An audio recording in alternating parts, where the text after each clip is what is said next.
Events began to take place on a mysterious fishing island called Takashima. Not far from the island there was a fishing boat, with the help of which travelers tried to catch fish. Suddenly, someone nearby took out a net to catch fish, but unfortunately, there was only algae in it. The worried young man understood that if this algae did not run out, the abalone would die. Meanwhile, someone nearby ordered the young man to hurry up. It turned out that he was a very angry man who said that his charges should be careful while dismantling the boat. Coming closer, the good-natured guy decided to ask his uncle what he was doing. The unkind man immediately removed the guy's hand from his shoulder and said that he was not doing anything. Turning his head to the boy, the uncle began to say that the protagonist's family owes him $4,000, and now they will simply take the engine from the boat in order to pay off this debt.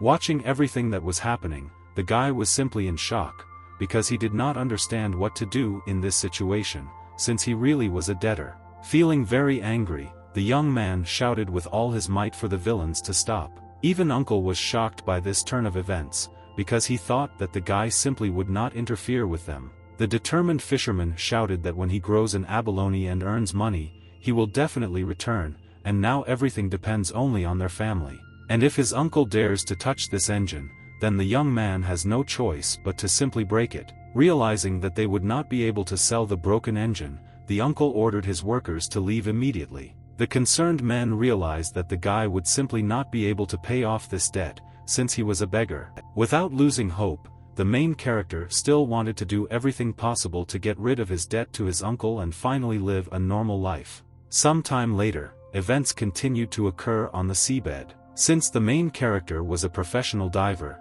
he could easily swim long distances and was looking for that same abalone. The guy still managed to find several sea inhabitants that he could take in order to sell them and pay off the debt. Looking around, the traveler noticed something very strange and decided to swim closer to this object. As soon as he was able to swim closer, he immediately saw some strange book lying on the seabed. Having touched this book, everything around immediately began to shine with a bright light, and it seemed that the unusual object was magical. After touching the unusual object, the main character's body immediately began to change, as if it had acquired magical properties. A bright light spread from the young man's forehead, and his body changed with every second. Feeling the changes in his body, the boy immediately began to think that perhaps the magic of curing diseases actually exists. Continuing to read this book, the hero realized that the knowledge from the book could be used to treat his father's illnesses. The book also described a certain god named Meng, who was responsible for the growth of all things. While reading the book, the boy's body continued to change, and he acquired unusual abilities. All this knowledge that had just been received made the young man think about his life. After thinking a little, he still realized that perhaps the abalone would be saved. Several hours later, the event continued to occur on the seabed. After passing for such a long time, the main character sat in the lotus position at a depth of several tens of meters and meditated. During meditation, he only thought that this magical law of fruits turned out to be very useful. After all, thanks to the knowledge that was obtained from the book, the young guy, even without glasses, saw perfectly underwater. And due to the following changes, he did not even have to breathe underwater, because oxygen itself entered the body, which is why the desire to continue practicing this cultivation method only increased. While reading the book, it was completely unclear what changes would occur to the guy's body. But in the hero's opinion, this was completely unimportant now, since duty was much more important than such abilities. Grabbing a piece of seaweed, the young man thought that these growing waters needed to be turned into a real treasure. Swimming onto land, the hero decided to take a bag of seaweed with him in order to do something unusual. Continuing to walk through the forest, all this time the young man was only thinking that in this situation he needed to continue cultivation in order to turn the algae into something more. Suddenly, someone nearby stopped the main character and stepped on his bag of seaweed. The insolent person who dared the main character turned out to be a hooligan, and wanted to find out what the young man had forgotten here. The villains even suggested that the fisherman was not himself and was suffering from mental disorders, because they did not understand why he needed a whole bag of seaweed. Feeling intense hatred towards the bullies, Kurumi ordered them to stay away from him. The blonde grabbed the guy and shouted that his family owed him $5,000, and right now he was going to beat him, due to the fact that Kurumi did not even try to pay off the debt. The main character did not like the behavior on the part of the scoundrel, and he decided to act. Grabbing him in the face, the main character decided to resist him, and squeezed his hand with all his might. In extreme pain, the blonde begged to let go of his hand, because he could no longer endure such humiliation. Letting go of the bully's hand, Kurumi said that the IOU was valid for 3 months, and he would repay the debt when the due date came. As I was about to leave, at the last moment the young man turned his head around and said that the hooligans should no longer approach him about this. Rising from his knees, the blonde asked his partner to call someone to kill this insolent person who dared to resist. A few hours later, events continued to occur near the main character's house. Using his new magical abilities, the young man did everything possible to use the algae as food. It was written in the teaching that this was interference with nature. Although this was prohibited by divine rules, Kurumi realized that in this way algae could be turned into food. Thus, it was necessary to test one's magical skills, and Pisces was ideal for this since they could be fed with seaweed. The next morning, the boy decided to check what he had done, and whether he was able to feed the fish in this way. What happened next simply shocked him, because he did not expect to see something like that. The fed fish became several dozen times larger, and grew literally overnight. For the boy, this was truly an impressive phenomenon, since he could not believe that it would be possible to grow fish in such a short time. Fearing his new abilities, Kurumi even began to think that he was just imagining things, and in fact this did not happen. Having decided to try his luck while selling fish, the main character began to act and went to the seafood market. This market was chosen only because abalone and cucumbers were sold here. This market had a large selection of different seafood, and it seemed like it had everything. Sitting down near other sellers, the young man began selling freshly grown abalone in order to earn some money. These abalones were impressive in their freshness and seemed as if they had just been caught from the sea. As he got closer, a man nearby noticed that these abalones looked good, like some kind of unusual variety, because he had never seen anything like it before. The smart guy immediately exclaimed that this type of abalone is called Jippenbaum. Over the past few weeks he has improved the way he feeds them, so they have been able to grow so well. Suddenly, another stranger came closer and did not believe that these abalones were really called Jippenbaum, because they were more like ordinary mollusks. Having started to mock Kurumi, the impudent man wanted to know how much he still wanted to sell these sea creatures for. Addressing his buyer, the young man calmly named the price of $5,000 per piece. Such prices only caused ridicule, since for this money one could buy at least tens of hundreds of Jippenbaums of the same size. Feeling superior during the sale, Kurumi also said that if someone buys abalone for the first time, he will give them a discount. The disgruntled man was annoyed by this, because he thought that he was simply being mocked. It is because of this that they do not introduce Kurumi at first, and shout that two-headed sea monsters are sold here, which cost $5,000 apiece. Having heard this, the crowd of people were simply shocked by such a price for sea monsters, and did not understand how this young man was going to sell all the abalones while they were fresh. Approaching the impudent man, one guy decided to ask Boss Wang if it was really the Jippenbaums. Laughing, Wang said that if Kurumi really sells the Jippenbaums, then without hesitation he will drop everything and bow to him 10 times. Meanwhile, a girl with pink hair came up and said that these abalones looked good. For the arrogant man, this was surprising, since he did not expect that even a single customer would be suitable to purchase such a product. At first glance, the ordinary girl said that she would take all the abalones, but asked them to make a discount so that she would pay $4,000 for one sea monster. As it turned out, this girl's name was Master Ipiki, and Wang wanted to ask her why she decided to buy all this seafood. The puzzled guy literally begged Ipiki not to buy this seafood, because he believed that in this way she would be fooled. But the girl had a completely different opinion, because as the owner of a seafood restaurant, she had developed good instincts, so Wang should not worry about her. Not expecting such an answer, Wang was simply shocked, because he did not even know how to react to everything that was happening. A few minutes later, Master Ipika's employee arrived and took away the entire container of abalone, while the girl herself thanked her little brother and said that they hoped that they would continue their cooperation in the future. Such conditions completely satisfied the protagonist, and he was glad that he would have a regular client. The crowd of people were simply shocked by such a large purchase from the master, and now they realized that these abalones really turned out to be Jippenbaum. Suddenly, Kurumi noticed Wang leaving and exclaimed for him to stay, as he had previously promised that if the abalone turned out to be real, he would throw everything away and kiss his feet 10 times. Having begun to refuse his words, the man insisted that it was just a joke, and he was not saying all this seriously. The young man at this time began to understand that such a big guy could not even answer for his words.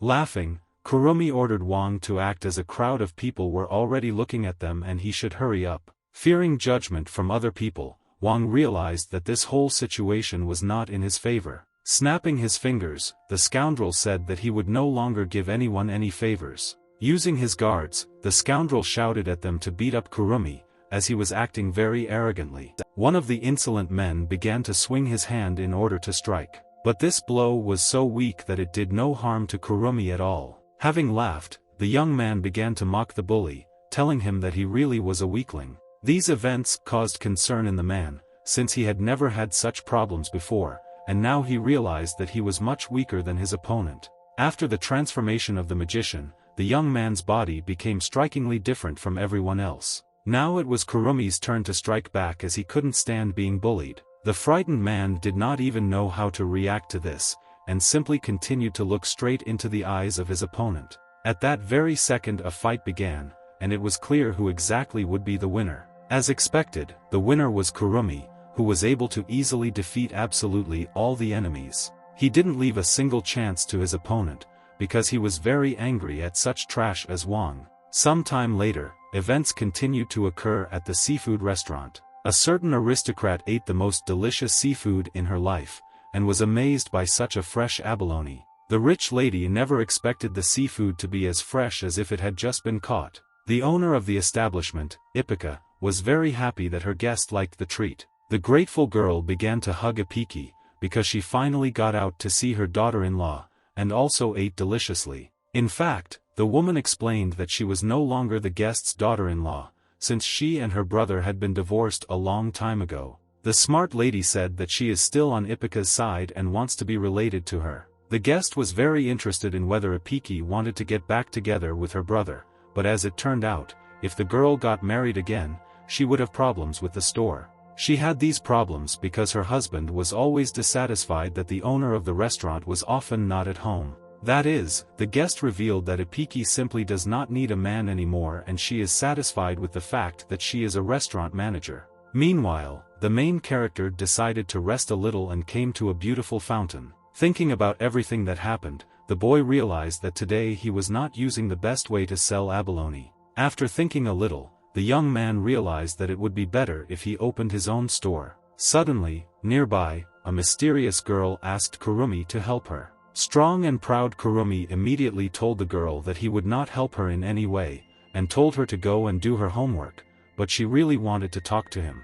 Despite the request, the young man still refused the girl, because he did not want to meet anyone. Approaching even closer, the pink-haired girl literally began to beg for help. Not understanding what was happening, the former fisherman still decided to find out what was going on. Suddenly, some informal people began to come closer to Kurumi and the stranger, and immediately noticed that she asked for help from a stranger. Taking out a knife, the scoundrels came closer and closer, and it seemed that they wanted to harm the girl. Using an incredibly sweet look, the stranger begged Kurumi with all her might to help her, but he only said that he could not help in this situation. Begging for help, the beautiful lady was ready to do everything in her power, just so that the guy would agree to help her. Unable to bear such behavior on the part of the stranger, the young man nevertheless agreed to help in such a difficult situation. The smart guy said that the hooligans should attack first, since now he and the girl were on the same side. The informals were very angry, and they realized that now the uncle had become very brave,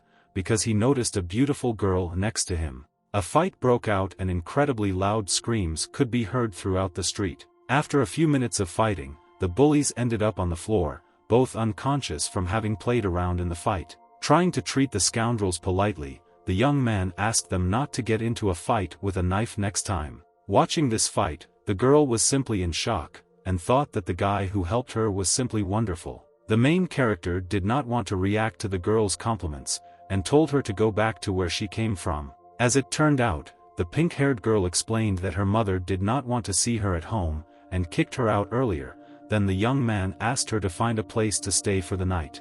The impudent girl hugged Kurumi and said that she would only follow him, because where he was, her home would be. Some time later, the stranger continued to follow the uncle and said that her name was Fan Kai, after which she asked his name. Unable to bear such behavior on the part of the young girl, the boy said that his name was Kurumi and asked not to call him uncle, since he was only 24 years old. The sweet girl at the same time was only 17 years old, and the guy was really much older than her, so she could easily call him uncle. Sighing heavily, the boy nevertheless came to terms with this, and Fan Kai continued to call him uncle. At that very second, the lady saw that something was wrong and immediately asked Kurumi to take a look at it. What they saw next greatly confused the guy, because he was angry about what was happening. It turned out that several hooligans decided to break into the building and began destroying the furniture inside. Nearby was also the same bully whom the main character had taught and beaten a lesson earlier. Angry at this outcome of events, the young man ordered everyone to stop, and decided to find out who allowed them to break in here. The impudent man didn't even want to listen to Kurumi, and said that he didn't dare ask this, and that he was also a debtor, and had to pay back the money as soon as possible. After thinking a little, the young man still realized that these scoundrels broke into his house because of a debt. Such reproaches from the guy made the bully laugh a lot, and he shouted that all this happened because he didn't pay his bills. Taking out a small package, Kurumi agreed and said that his family owed money, and now it was in his hands. The boss of the hooligans was very happy that the main character decided to repay the debt, which is why he even planned to celebrate this event.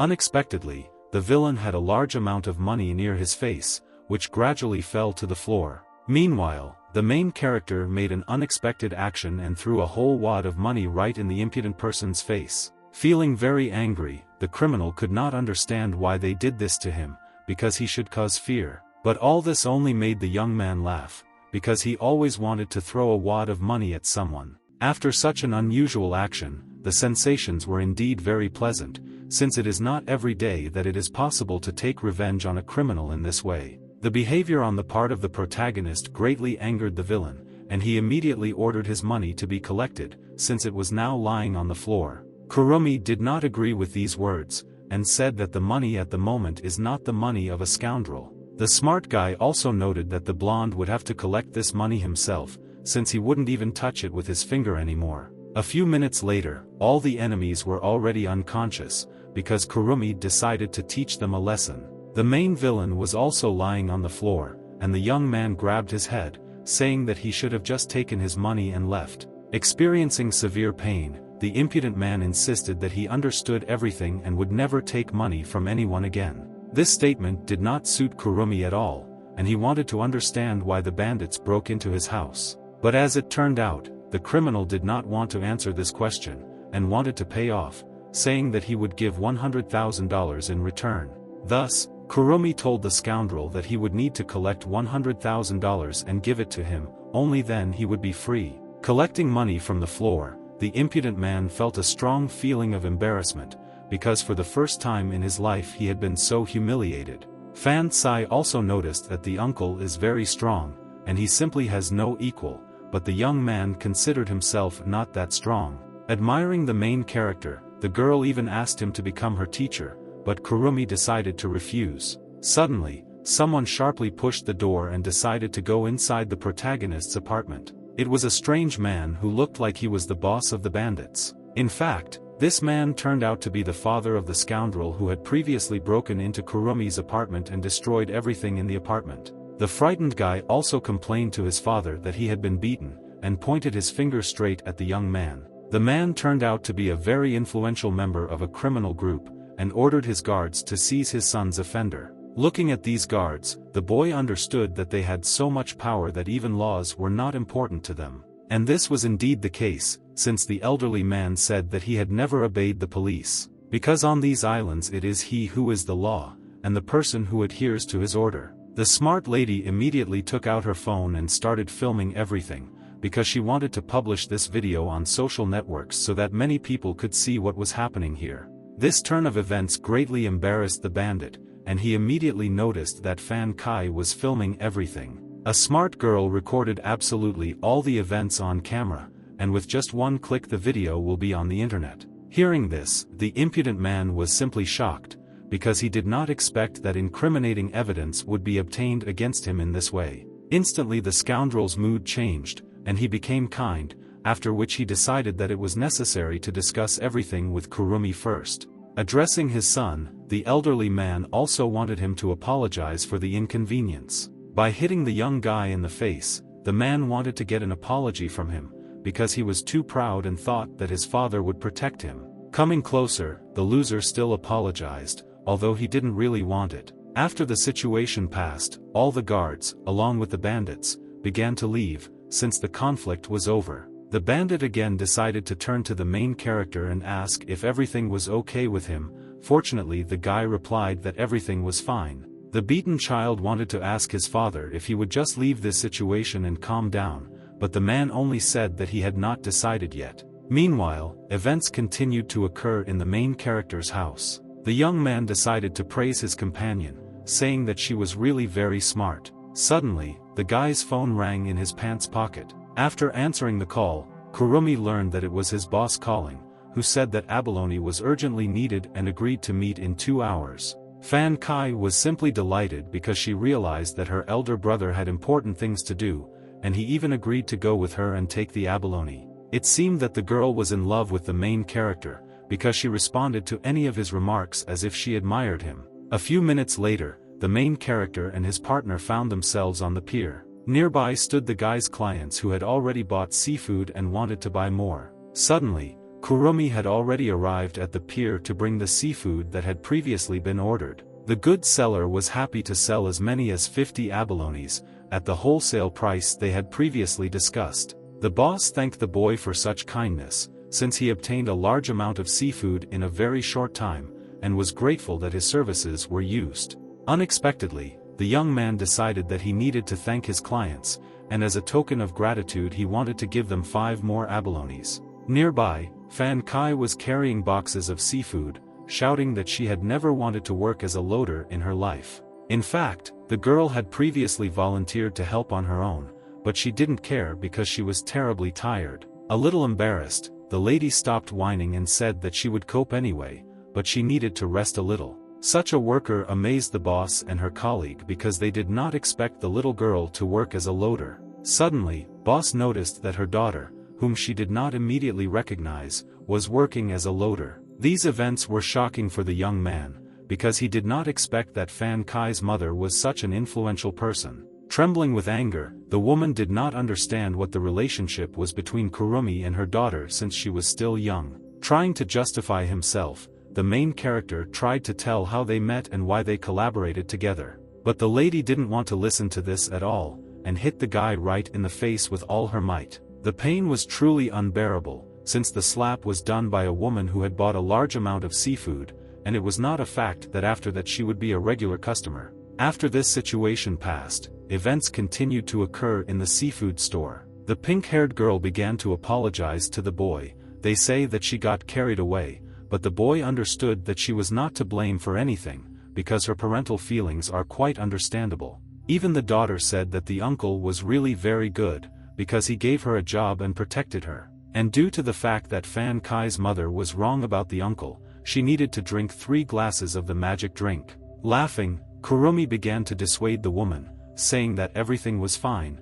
since he was not offended, but the boss said that she would still drink because she was guilty. Feeling very embarrassed, the lady began to drink an unknown drink, and understood that she could quickly get drunk from it. In fact, the drink will also symbolize their good relationship and successful cooperation in the next 2 projects. This project was quite unusual and had to be carried out thousands of miles away. Suddenly, the girl did not have time to agree, and due to the fact that she was drunk, she fell asleep abruptly. The alarmed protagonist did not understand what to do in this situation, and immediately came closer to help. Feeling awkward, the boy thought that earlier he had not expected Miss to drink so much, but fortunately, their relationship was established, and everything was in order. Some time later, a notification came to the main character's mobile phone that tomorrow his father would be discharged from the hospital. After which, events continued to occur in the hospital, where Kurumi's father was. While packing his things to go home,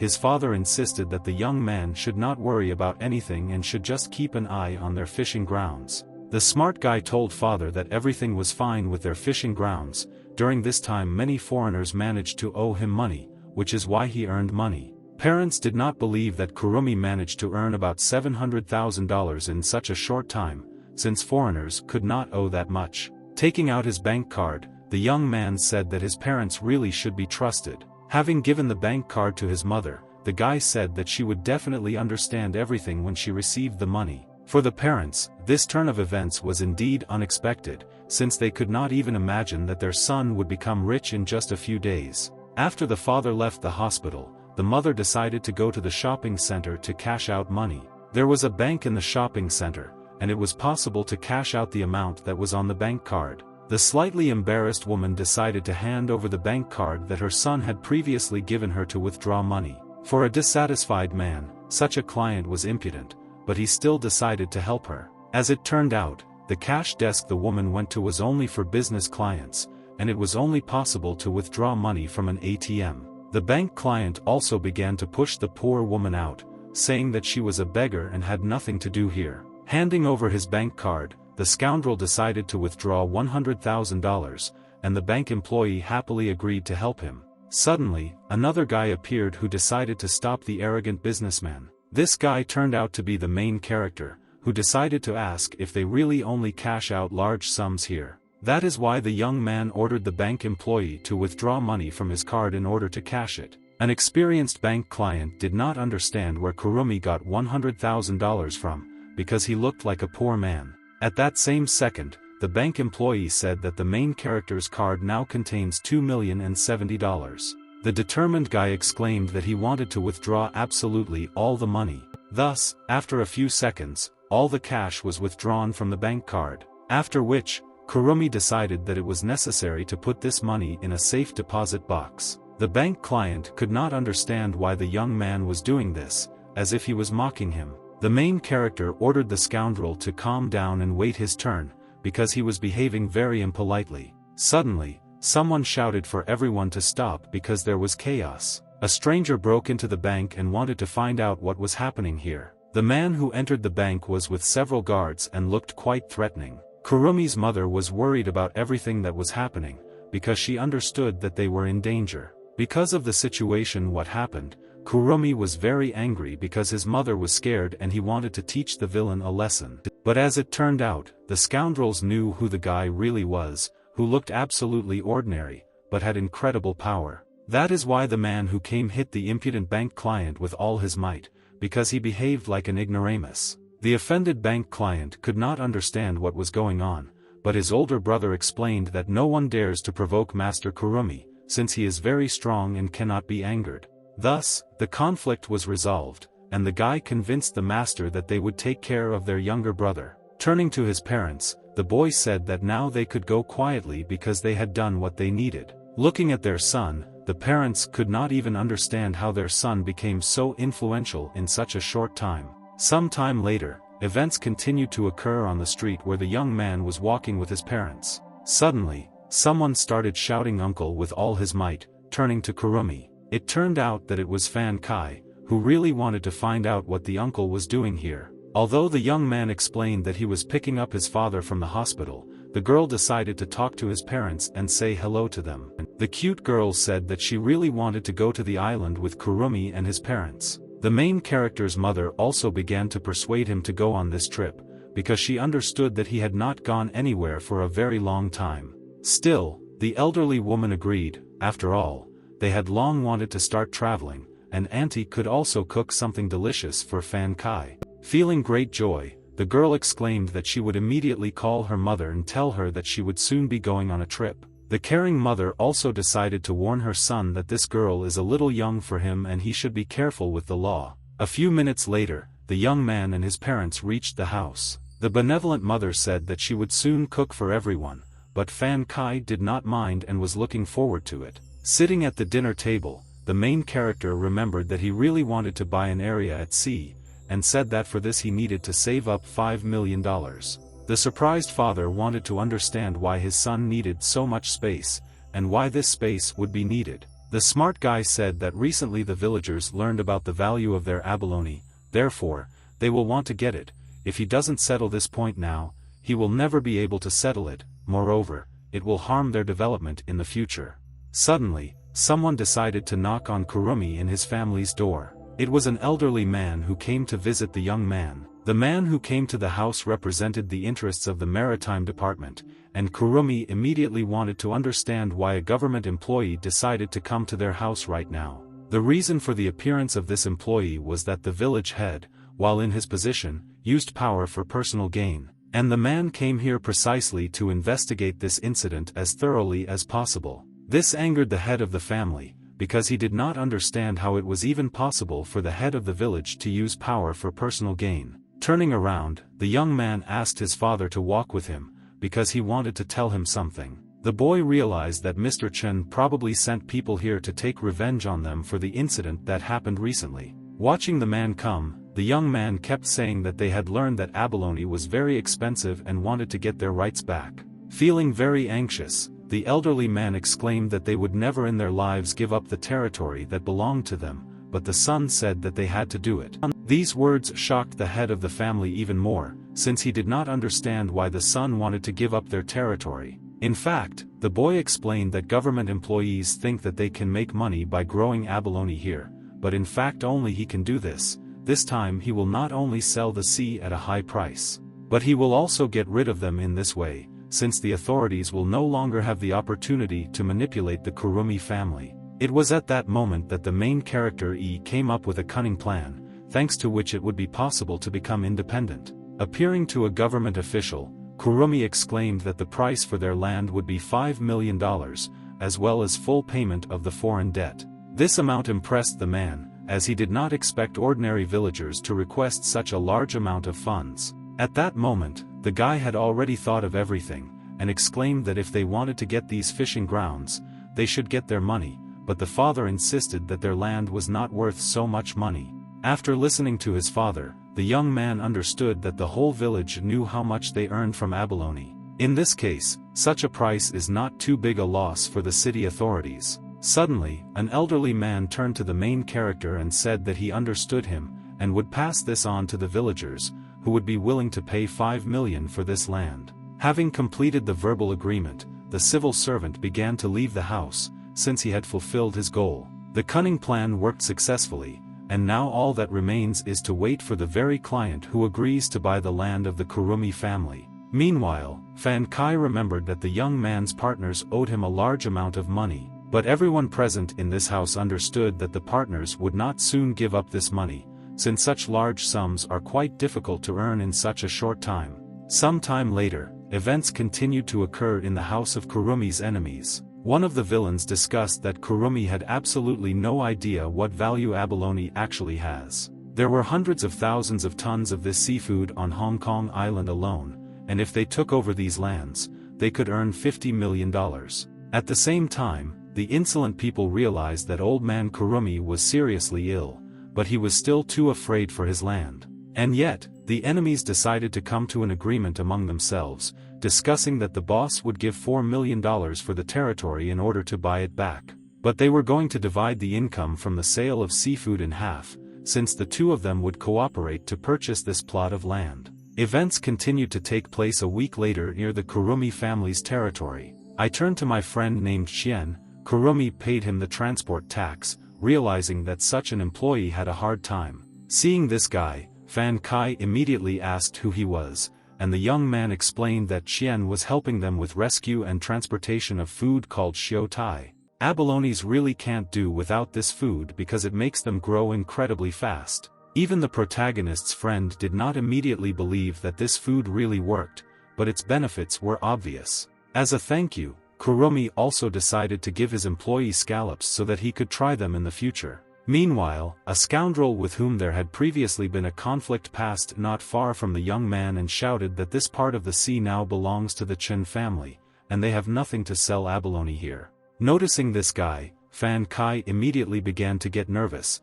since he was causing her a lot of stress, and Kurumi reacted calmly, saying that they just needed to leave. Not understanding what was happening, the girl realized that now this scoundrel was collecting abalones, on which Kurumi had spent so much effort. After asking his friend to calm down, the young man exclaimed that this impudent person would not receive a single seafood product because he was running his business incorrectly. Still, Lady could not understand why the uncle was so sure that his opponent would not be able to catch abalone. In fact, the main character had one secret that he absolutely did not want to tell. This secret was that Kurumi, a few days before the transfer of the sea, built an underwater physical array. The abalones were moved to deep waters, and other people simply could not find them.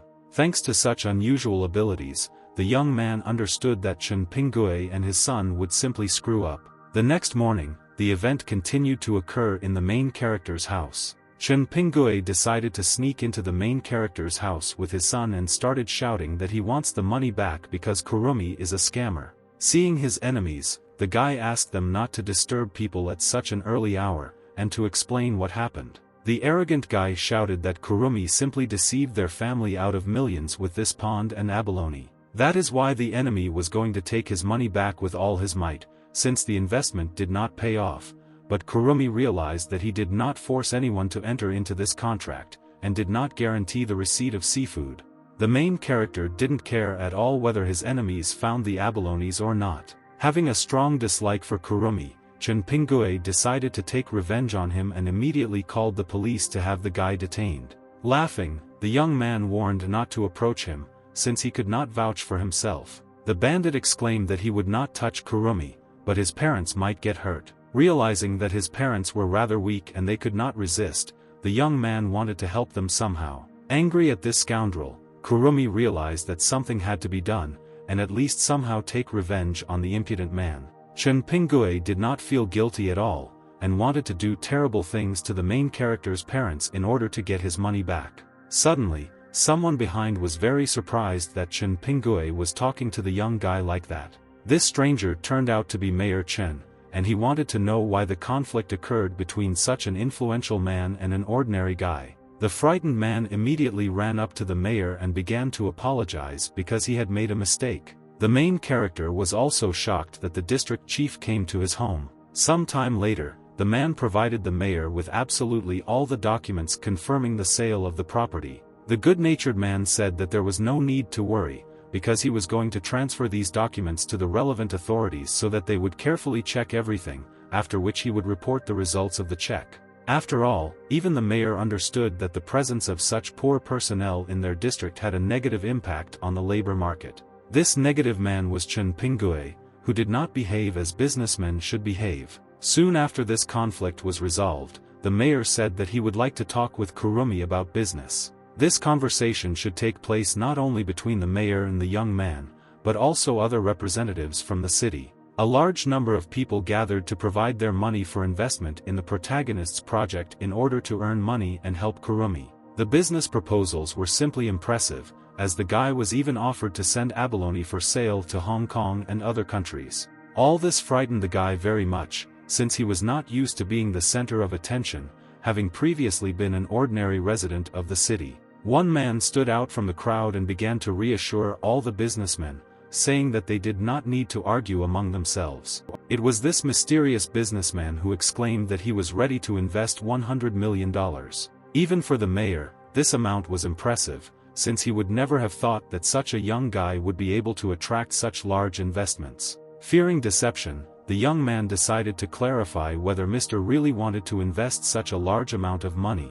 In reality, it was just a deposit, because they will hold an auction in Hong Kong, and 95% of the amount will go to Mr. Kurumi.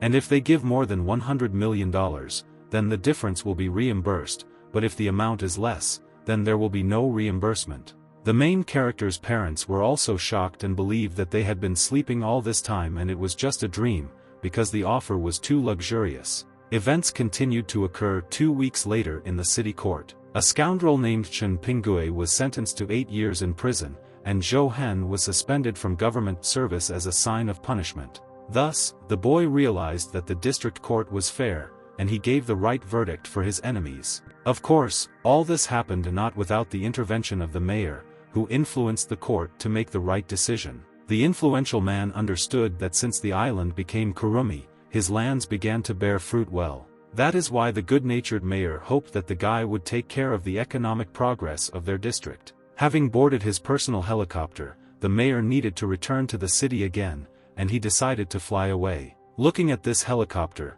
the boy thought that it was obviously very convenient to get to the island, and perhaps Kurumi should buy the same one. Sighing heavily, the entrepreneur realized that this was still far away, since he had not yet earned enough money to buy a helicopter. The young man clearly did not expect Lu Cheng's support and acute subordination, and it was necessary to invest a large amount of money in order to develop a personal business to make a profit. Suddenly, some girl accidentally pushed the young man while he was walking down the street and thinking. It turned out that it was his boss, and she seemed very embarrassed when she saw Kurumi. Not understanding what was happening, the guy wanted to understand what the boss was doing here, but she only insisted that everything was fine. Blushing, the woman exclaimed that she could continue drinking, and as it turned out, at that moment she was drunk. Feeling dissatisfied, the young man understood that he did not know what to do in this situation, since the woman did not even tell her address before falling asleep. Some time later,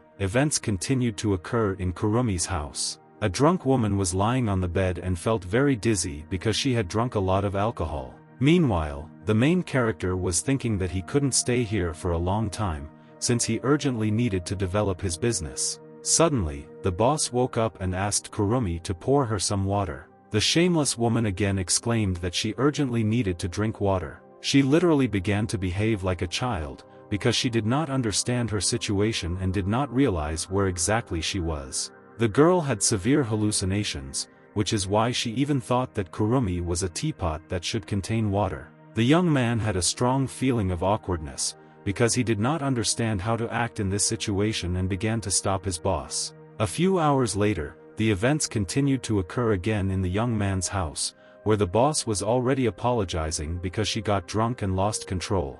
The guy wasn't too embarrassed by this situation, and he still decided to find out why the woman got so drunk yesterday. It was obvious that the boss did not really want to answer this question, since it was inconvenient for her. Bowing her head, the woman explained that she had nothing left and was now bankrupt. Starting to cry, the woman explained that she made a mistake and paid for it with a seafood store, and besides, she had an external debt of $3 million. After listening to his interlocutor, the young man understood that he did not know how to support people, but he needed to say something. That is why the main character decided to help in a different way and took out his phone, saying that money is not a problem for him. Thus, the ordinary guy was going to transfer as much as $3 million in order to pay off the debt of his former boss. The frightened woman immediately began to stop her supplier, saying that he did not need to do this. After all, the interlocutor realized that he was just starting to work, and he shouldn't spend all the money on her, since there would be nothing left for business development. The unshakable young man said that he would help in this situation in any case, since he could freely dispose of such a sum. In addition, the pink-haired woman was the first business partner, and it was she who decided to buy seafood for the first time from Kurumi. Raising her hand to the guy, the woman still decided to thank him somehow. The work colleague was so grateful to Kurumi that she immediately hugged him, because she realized that in this situation no one would have done that except this guy. At that very moment, the woman realized that she was doing something wrong because she should not hug her colleague. This caused the embarrassed woman to pull away and she began to apologize. Kurumi continued to support her, saying that he understood her. The good-natured guy decided to leave the room and said that the woman could sleep a little more, and for now he would take care of business. Thinking about Kurumi, the pink-haired girl couldn't believe that he did exactly that and helped in such a difficult situation. A few hours later, events continued to occur at a depth of 300 m, where there were a large number of formidable sharks. Not far from the formidable sharks was the main character, who continued to cultivate his abilities at the bottom of the ocean. Opening his eyes, the young man felt that he had an enlightenment, since he was not far from the predators. The enlightenment technique was supposed to endow animals with spiritual strength, thanks to which they would become faithful helpers. Looking at the sharks, the guy did not understand what was going on, since he did not receive any response from them, although he completed the technique. The whole thing was quite stupid, as even the dogs began to run in circles and wag their tails while this technique was applied. I continue to watch the predators, but Kurumi noticed that the sharks began to wag their tails, like those dogs that lived on the street. Some time later, the sharks began to circle around, as if their behavior was not at all different from the behavior of dogs. I think that the cultivation technique was used in vain. The young man still decided to ask the shark if she understood him. As soon as the sharks heard this question, they immediately began to nod, making it clear that they understood Kurumi. Thanks to such an unusual cultivation method, the main character was able to endow sharks with not only spiritual strength, but also intelligence. Now these marvelous animals could rise in the hierarchy among individuals of their species, and perhaps, thanks to sharks, it would be possible to create their own underwater legion. After Kurumi made it to land, he found himself on his own island, where tower cranes were installed, as well as radar monitoring. In order to be able to communicate with any person on the planet, a satellite network was installed, as well as a backup energy generator. Thanks to money and investors who decided to invest a large amount of money, the most advanced technologies were installed on the island. Observing all the equipment that was on the island, Kurumi was very pleased, because he would never have thought that he would be able to own such luxurious equipment. There was only one thing that really upset the young man, namely, that all this equipment needed to be spent as much as $80 million. Meanwhile, events took place at the 1,000-mile forest belt, where Yen Man, Kurumi's old comrade, was thinking about what a hard worker he really was. In fact, the man was very indignant because he thought that he was supposed to earn a lot of money, but in fact he was just herding cattle in the field. Due to an allergy to feathers, the employee also sneezed very often, which caused severe discomfort. Suddenly, behind him, the main character approached his colleague and explained that the duties of walking livestock are a simple division of labor, and someone needs to look after the sea, and someone needs to look after the forest. This answer completely satisfied Yen Man, and he agreed that he would take care of the forest, and Kurumi would take care of the sea. A good-natured colleague also invited the main character to a barbecue, because he sincerely hoped that they would be able to eat very tasty food together thanks to the animals that graze in the pasture. At that same second, the tablet that was in the young man's hands began to make strange sounds. As it turned out, the tablet showed that a vessel had entered their waters, and the signal on the radar reflected this. These were probably poachers who wanted to catch seafood without asking Kurumi for permission. Literally a few minutes later, Kurumi and Yen Man were already on a huge boat in order to see who had sailed into their territory. The main character, using a walkie-talkie, began to call the villains who had sailed into foreign territory. In response, the guy only heard that he should not try to stop the poachers, because if he does this, he will have problems. Feeling very angry, the main character and his colleague realized that it was too late to call the NCIS, which meant that they would sort it out themselves. Having reached the enemy ship, it was captured, and thus absolutely all the scoundrels were defeated. The arrogant man who was captured by Kurumi said that he would return anyway after he was released. Realizing that he couldn't just let the scoundrels go, the young man decided to threaten him and grabbed his hand using a painful hold. Laughing, Kurumi asked the scoundrel if he really thought that he would be released. Feeling severe pain, the silent stranger continued to endure, thinking that this would somehow relieve him of his guilt. Suddenly, someone shouted that the water cannon would now be charged and a shot would be fired. Seeing the approaching danger, Yen Man decided to warn his ally and said that he urgently needed to escape. The water cannon was fired, making it appear as if it had hit Kurumi directly. The incident could not have happened without the water police, and civil servants had to be called in to detain the criminals. The young man was very grateful to the police, and as it turned out, they had been trying to catch the pirates for a long time, but they were always one step ahead. The brave guy only said that there was no need for gratitude, since he was just doing his job. Next time, the scoundrel would not be able to get away with it just like that, since the brave man was not going to wait for the police, and he himself could become justice for the thief. Meanwhile, a friend decided to run up to Kurumi and ask how this was possible, since the pressure of the water cannon was simply enormous. Concerned, Yen Man also understood that his comrade should not only be thrown out of the fence, but also harm his health, although in fact, Kurumi just looked like he had taken a shower, and there was not a single scratch on him. The comrade nevertheless asked the hero to share his secret, since he was very interested in why he remained unharmed. Kurumi decided to ask Yen Man if he wanted to learn as well, and this question immediately aroused genuine interest on the part of his comrade. Thanks to his resourcefulness, Kurumi came up with an unusual method for his comrade, thanks to which he could teach him an unusual technique. While preparing delicious food, Yen Man had to stand still and endure hunger. Feeling the incredibly delicious smell of food, the guy could not resist asking if he could eat at least a piece. But it was impossible to eat food, because Kurumi said that his comrade needs to starve if he wants to develop this skill, and in time he will understand. The fish was baked over a fire and was also very crispy, and its smell was simply impressive, which made Yen Man very angry. Continuing to eat fish, the hero thought that this fool really believes everything, but next time he will definitely teach him magic. Suddenly, someone nearby shouted that they should move because they had already arrived. Feeling very dissatisfied, Yen Man exclaimed that outsiders are not allowed here, since this is private territory. But as it turned out, it was Fan Sai who asked the uncle to give her his hand.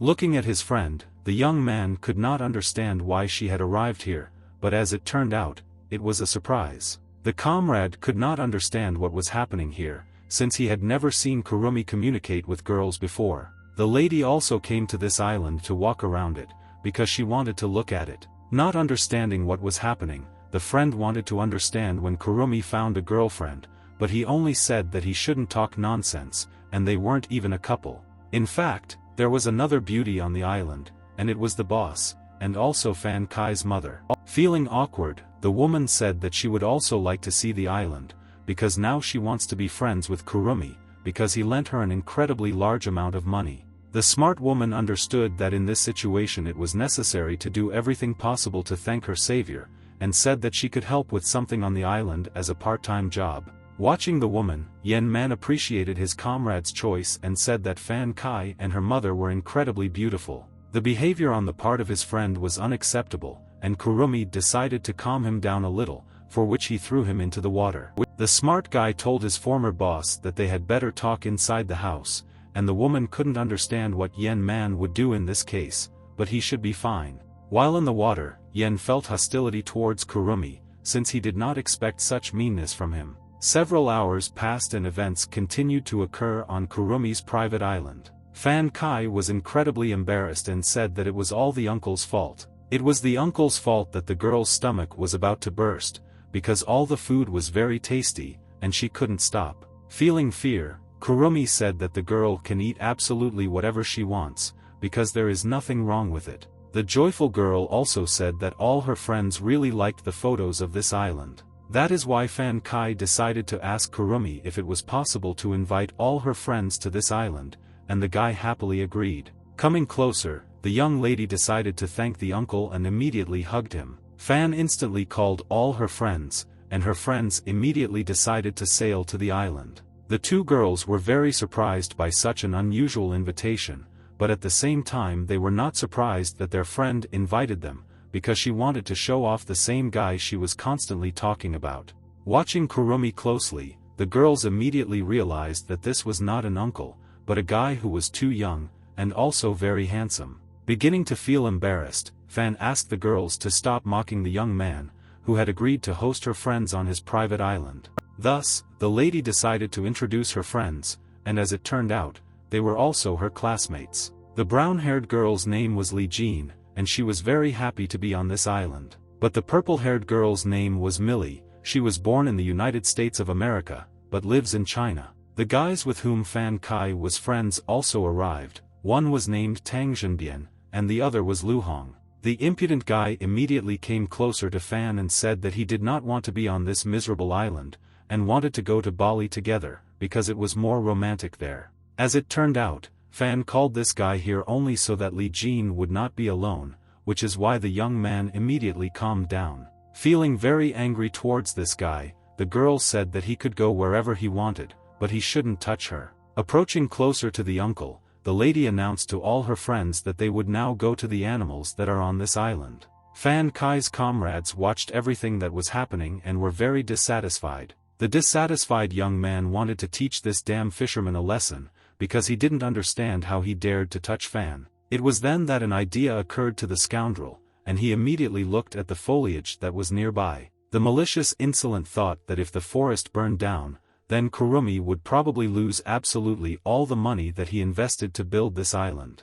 The scoundrel's comrade said that this should not be done, since they would be to blame for the arson. The impudent man did not react at all to these words, and said that he would simply teach Kurumi a lesson for this impudent act towards Fan Kai. There were a large number of different animals on the island, for example, fur seals were nearby. There were also a large number of dolphins swimming around the island, and they moved in schools. Watching the animals, the girls were amazed that literally every animal obeyed Kurumi. The boy managed to deftly train each of the animals, thanks to which they happily carried out the commands that were assigned to them. This whole spectacle brought sincere joy to the friends, and they even asked to teach them how to train animals as well. The young man said that he could not do this because it was too long a process, but magic still helped him with this. Meanwhile, the protagonist's friend brought two hooligans who wanted to do terrible things. The arrogant guy started yelling at Yen Man and threatening him because he had influential parents.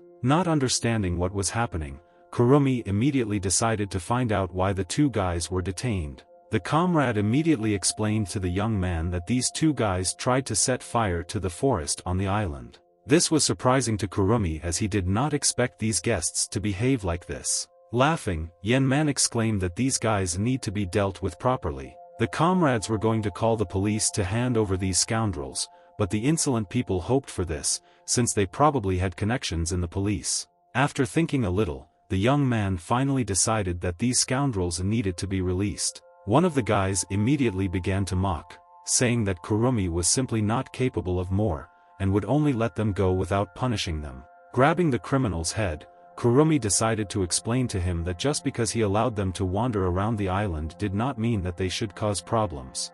That is why the good-natured guy still decided to let Fan Cai's young classmates go, since they don't even understand who they got in touch with. Meanwhile, the culprit of all this came closer to the uncle and apologized to him. The girl sincerely believed that she brought them here, and they almost set the forest on fire, which is why she was to blame. The main character began to reassure his friend, saying that it was not her fault. Leaving the island, the impudent man was meanwhile thinking that he would definitely take revenge on Kurumi. Some time later, they decided to have a big barbecue on the island in order to relax a little and eat delicious food. The food was incredibly delicious, and the guests on the island were simply shocked that Kurumi was so hospitable. The local seafood food was much tastier than what was prepared in the cities where the girls previously lived. The pink-haired girl came closer to her employer and said that she felt weak, then Kurumi suggested that she rest a little. Feeling responsible, Fan Cai's mother did not want to rest because she understood that she had promised to work hard.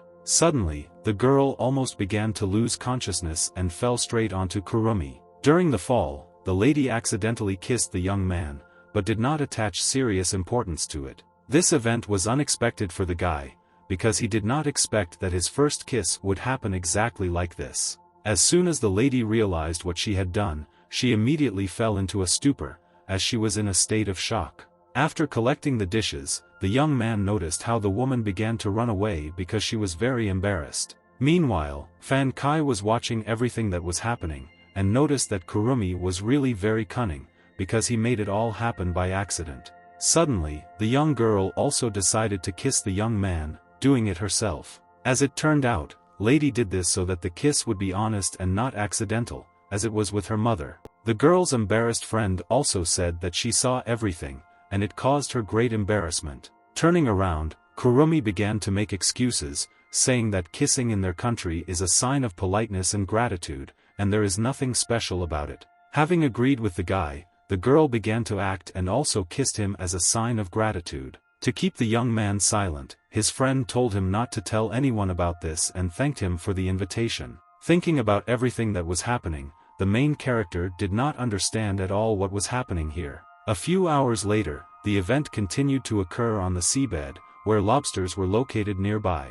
Looking at everything that was happening, the hero thought that in less than 2 months this ecosystem was almost completely filled. These natural wonders were simply impressive as Kurumi marveled that this environment was so attractive to precious shrimp and red corals. At this rate, this place near the island should have become a gold mine, since coral is a very expensive material. Once on land, Kurumi continued to prepare equipment on the island. Not far from the guy was Fan Cai's friend, who was talking with some guy about the need to get someone off the island. Turning around, the young man immediately realized that that same Jin Yen would not calm down and wanted to take revenge on them. Following the plan of the girl who was communicating on the phone, the whole company ended up on a boat that was moving in an unknown direction. In the girl's plan, they needed a reason for which they would need to get out onto land, and she said that her stomach hurt very badly. The main character began to feel sorry for the girl, saying that she might have inflammation, but he understood that she was a bad person and that she was an even worse actress.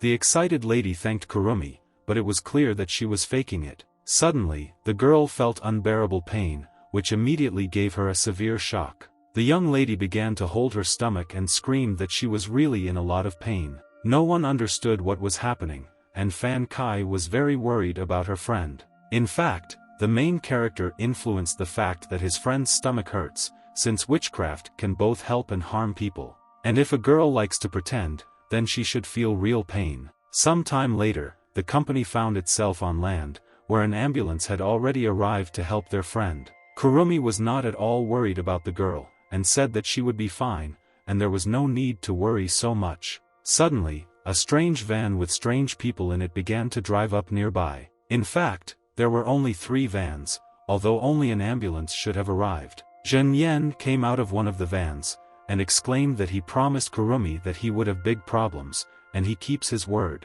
Unable to bear such impudence, the young man began to act and began to attack the scoundrel. First, the brave guy struck with all his might the scoundrel who dared to lure them into a trap. The seemingly benevolent young man began to shake his fist because he had just hit the scoundrel with it, and again asked what Jin Yen wanted from him. None of those present could understand how Kurumi was able to make such a quick strike. In severe pain from the blow, Jin Yen once again tried to take revenge for being made a fool of. Approaching the impudent man, the main character asked him to repeat again what he said. But Jin Yen did not dare to do this, and after a few minutes, his pants were completely wet. The humiliated and frightened scoundrel sat on the floor, and simply did not know what to do next. In an attempt to calm the bratty child, Kurumi asked him to learn to be intimidating without the need to change diapers. Looking at his comrade, the hero asked him to take care of the other enemies who had arrived here. This request made Yen Man happy, since he had not had combat practice for a long time.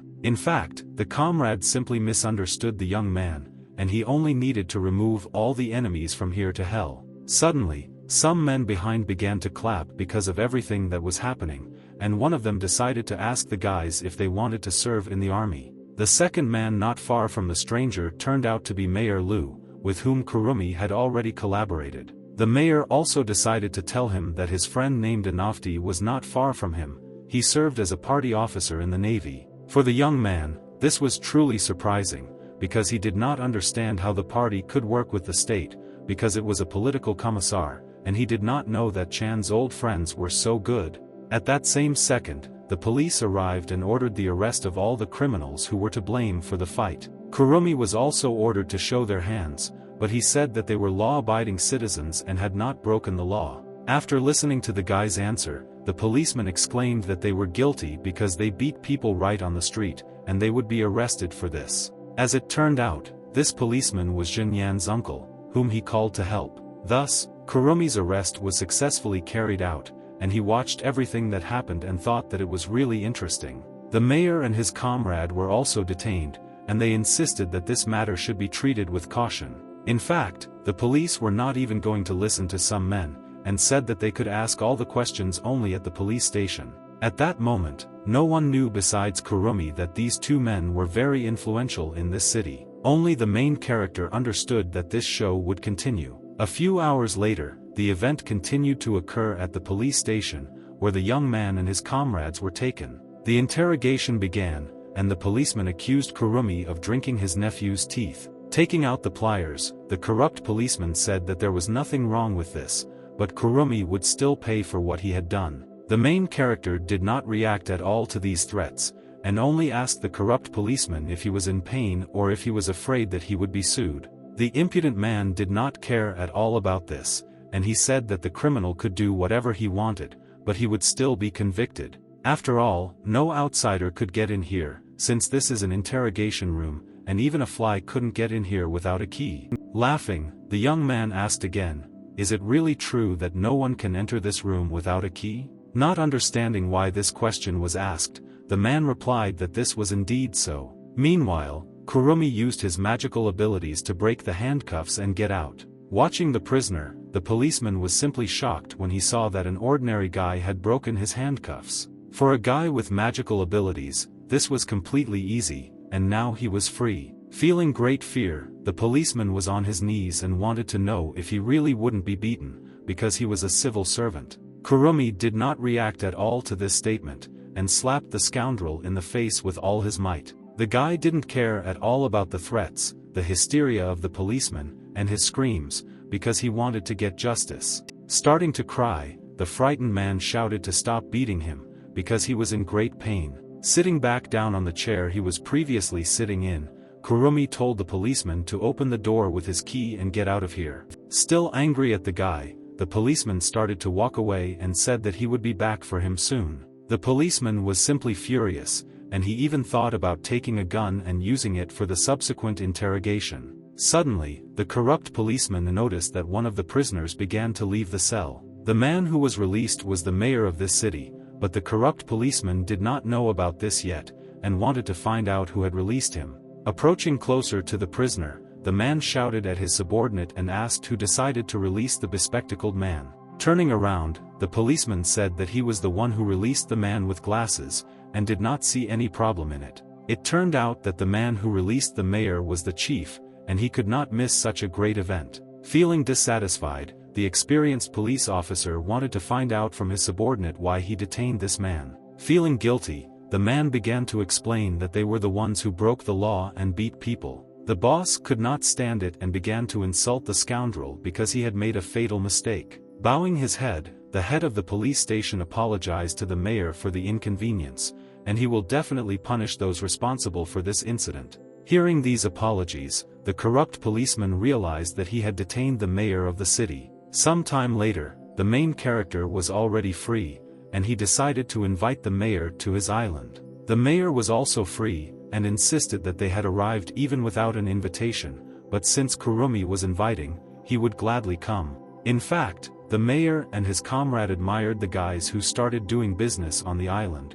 and even wanted to involve them in their military competitions. Meanwhile, events continued to occur near multi-story buildings. Fan Kai was nearby, who was very happy to see her uncle, because she missed him. The joyful girl said that her friend immediately felt better as soon as she was brought to the hospital. And now that Fan Kai was free, she was going to go shopping with the guys, but they knew that shopping with a woman is the worst thing that can happen to a man. The offer to go shopping did not suit Yen Man, and he chickened out, after which he began to run away, and Kurumi tried to stop him, saying that they should go through this together. Still, the shopping began, and now Kurumi has more clothes in her wardrobe, because Fan Sai wanted to help her uncle with clothes. Also, the good-natured girl chose glasses for the main character, in which he looked very brutal. Looking at himself in the mirror, the guy didn't understand how people could still spend a ton of time on their clothes. The friend nevertheless persuaded the young man to buy clothes, and he had to fork out money in order to buy a couple of things for himself. The embarrassed store worker wanted to ask the guy a question and asked if he was really dating this girl. Feeling ashamed, Kurumi began to deny, saying that he was not dating her and she was just his friend. Events continued to occur on the island and the turtle population gradually increased. Every day there were more and more turtles, and the number was simply impressive. The pink-haired girl suddenly decided to call the young man to the island, and he wanted to know what the reason was. In fact, the reason was that academicians had arrived on the island. Looking at these people, Kurumi did not understand at all why they had come here, and what exactly they needed. One of the women who arrived began to say that these turtles are in the Red Book and come from Warsaw. Quite recently there were only 3 of them in the whole world. Not understanding what was happening, the guy still decided to ask who this woman is, who talks about the animals on the island. The daughter of an unknown woman said that this is her mother, and she is a biologist. The boy immediately began to panic, because he realized what kind of animals were being protected, but they lived here before his arrival. And the most obvious reason for the appearance of these turtles was that they were in the wild. That is why Kurumi wanted the biologist to leave here, and the entire territory would now be protected. But Fan Sai first reassures the young man, saying that he should not be so unhappy, since they found a valuable animal. Thinking about everything that was happening, the hero understood that if this territory became a reserve, then it would be the end for them. The plane he bought hasn't even been delivered yet, and his dominance in the fishery hasn't even begun yet. Mental pain simply tormented Kurumi, and he did not know what to do in this situation. After thinking a little,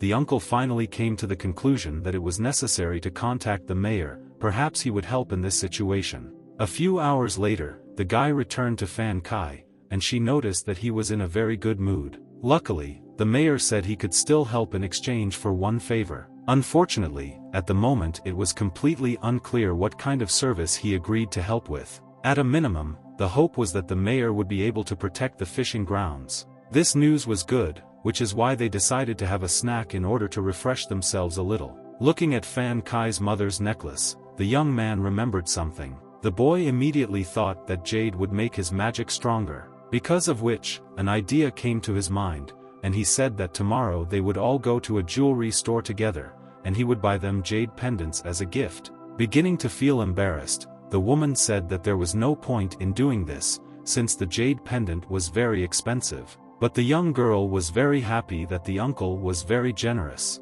That is why the next morning the company went to the Jindo business district. Passers-by all this time looked at the main character, and thought that he was dressed like a policeman, and even brought girls. The people staring at them were discussing the girls, saying that the pink-haired girl had very long legs, and she was too good for him. In fact, the guy didn't care at all about the opinions of others, since he headed to the jewelry store to buy a pendant. When thinking about this purchase, Kurumi only wanted to see if his plan would work, since jade was supposed to improve magical abilities. There were a large number of different pendants to choose from, but the guy was not satisfied with all of them. The pendants were of different shapes and appearances, which made the choice simply huge. The jewelry store employee even began to be indignant, because Kurumi went through many options for the pendant, but none of them suited him. The smug boy still continued to choose pendants, because he needed to find a special one. The problem with these jewelry was that all of these pendants had very poor engraving. But in fact, Kurumi examined all these decorations only in order to absorb their power. The absorption of this power gave a simply indescribable feeling of strength that the young man felt. The employee tried to select jewelry with the utmost care so that the client would purchase it, but suddenly, another guy approached the client with an offer to go to the second floor together. The second floor was intended for VIP clients. Ordinary visitors are usually not allowed there, but today they decided to make an exception. At the jewelry store, the administrator was very polite to this poor man, and all the employees immediately noticed this. In fact, the administrator wanted to offer the poor man such an expensive piece of jewelry that he would not be able to buy it, and all this was just to humiliate Kurumi. At first, the scoundrel wanted to say that their designer's name is Lu Kai, who is also the director of this store. None of those present knew how rich Kurumi was. The first piece of jewelry on the second floor was a jade bracelet. It was made of excellent green jade, not the best bracelet in the world, but the best in this store. The price of this jewelry was $8 million, and the young man decided to examine the bracelet as carefully as possible. In fact, the guy was very interested in how much stronger this jade would be than all the others. After examining the jewelry, the administrator decided to ask the guy what he thought about this bracelet. The client turned out to be smart and began to insist that the shape of this decoration is excellent.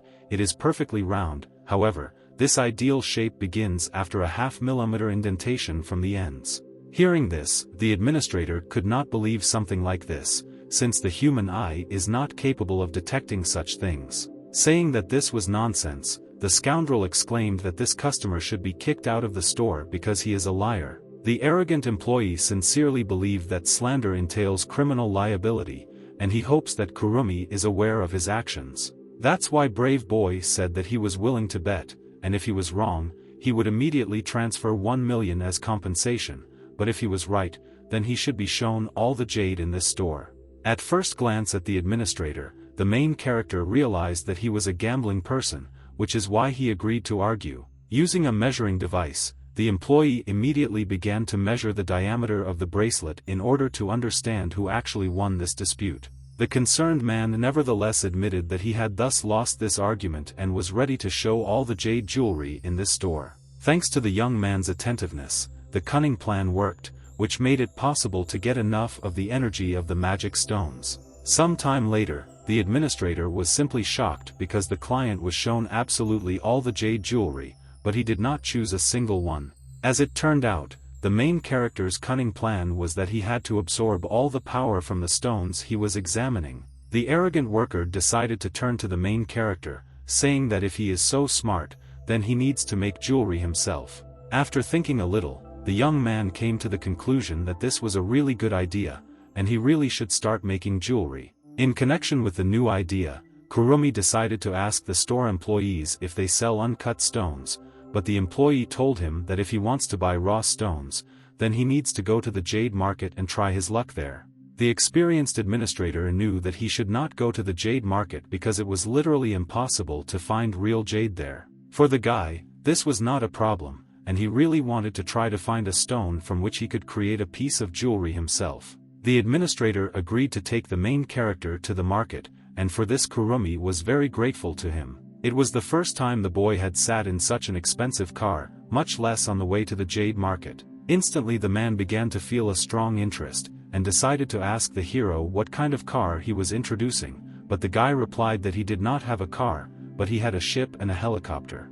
A girl was sitting in a car nearby and began to think that this policeman definitely liked to brag. In the past, the arrogant employee turned out to be a rather kind guy and offered the main character something to drink. After thinking about a possible drink, the young man came to the conclusion that he would like to drink cola, but he could also drink Sprite. These words made the girl laugh very much, because she understood that VIP clients choose the best drinks, and only the hillbilly drinks Coke and Sprite. For these words, the administrator immediately scolded the girl, since she should not be rude to a VIP client. A few minutes later, events continued to occur at the antique market. There were a large number of people in the market. Usually, stone buyers take stones and give them to experts. They in turn try to find jade in them, rather than analyzing the appearance of these stones. But unfortunately, even the best masters find jade with a 20% probability.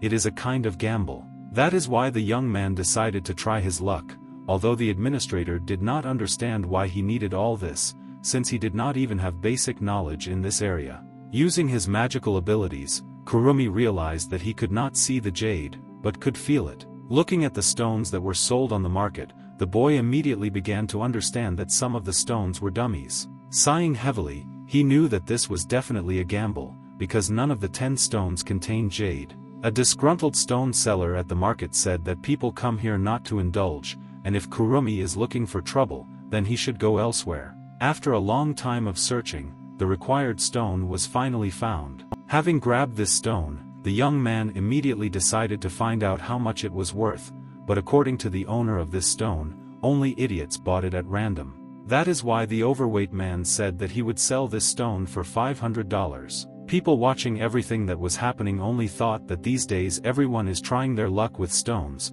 and this guy might get lucky, after which he will become rich. The stone was successfully purchased, and the seller began to cut it to see if there was jade inside. From the man's surprise, one could understand that this stone really contained jade. After the stone was cut, it was discovered that there was green jade inside. Seeing this, the administrator was simply shocked, because he did not expect that he would be able to find the gem on the first try. No one could believe what they saw, because they did not expect that an ordinary amateur could find such an expensive treasure on the first try. As the main character, people immediately began to approach him, saying that they wanted to buy a stone for $80,000 or $100,000. Even an employee of a shop with precious pendants offered $200,000 to buy this stone. The administrator was indeed interested in the purchase, since a piece of jewelry made from such jade would cost about $400,000. Suddenly, the main character exclaimed that he would gladly sell this stone for $150,000.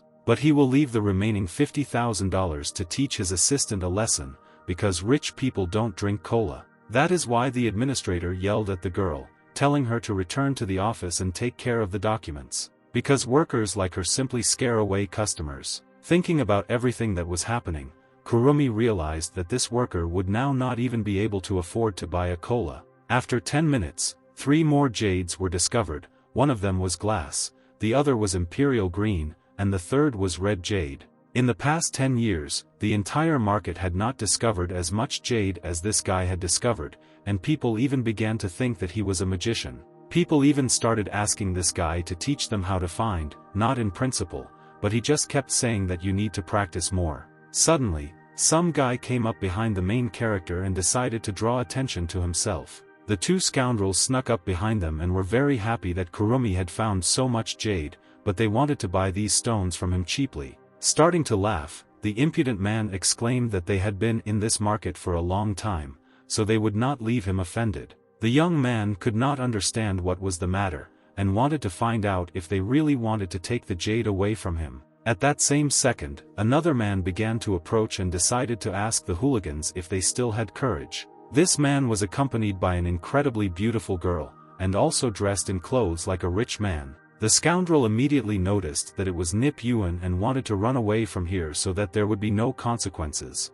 Even the main character was surprised that some Nip Yuan came here, but the administrator knew that Kurumi's skill would not go unnoticed. This man turned out to be the president of the company, named Nip Yuan, and he wanted to meet Kurumi personally. Thus, one of the richest people in the city decided to meet the main character, who had recently been very poor. Some time later, events continued to occur again in the jewelry store. Absolutely all the employees of the jewelry store were simply in shock, because they did not understand how this hillbilly could meet their boss. None of those present could understand what their boss was doing in the store, and why he bowed to this rogue. In fact, the main character arrived at the store only to sell all his jade, which he had been looking for so hard. During the evaluation, a huge amount of money was obtained in total, since apple green jade was worth $26 million, ordinary green jade was $33 million, and spring jade was $50 million.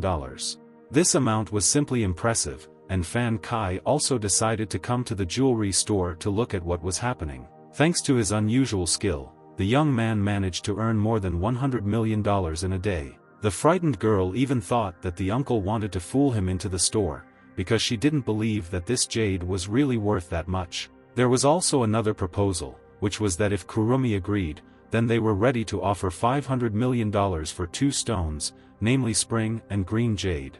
The amount of $500 million was even more impressive, and the girls were pleasantly shocked to hear this. Apologizing to jade buyers, Kurumi said that they would keep these two stones for personal use. As it turned out, the boy decided to give his subordinates pendants made of these stones. Because of this, the girls were incredibly grateful to the uncles, since they now had incredibly expensive gifts. But at the moment of showing gratitude, the main character found it incredibly difficult to breathe because he was being squeezed. Sighing heavily, Nip Yuan admitted that he used to consider himself a generous person, but now Kurumi has surpassed him. Suddenly, a large number of military men rushed into the store. All of them were in uniform and with weapons, and were literally ready to fight. Not understanding what was happening, Kurumi was simply shocked by this turn of events, and watched everything that was happening. After some time, the main character was moved to the training ground, where all the soldiers wished him health and addressed him as a fellow instructor.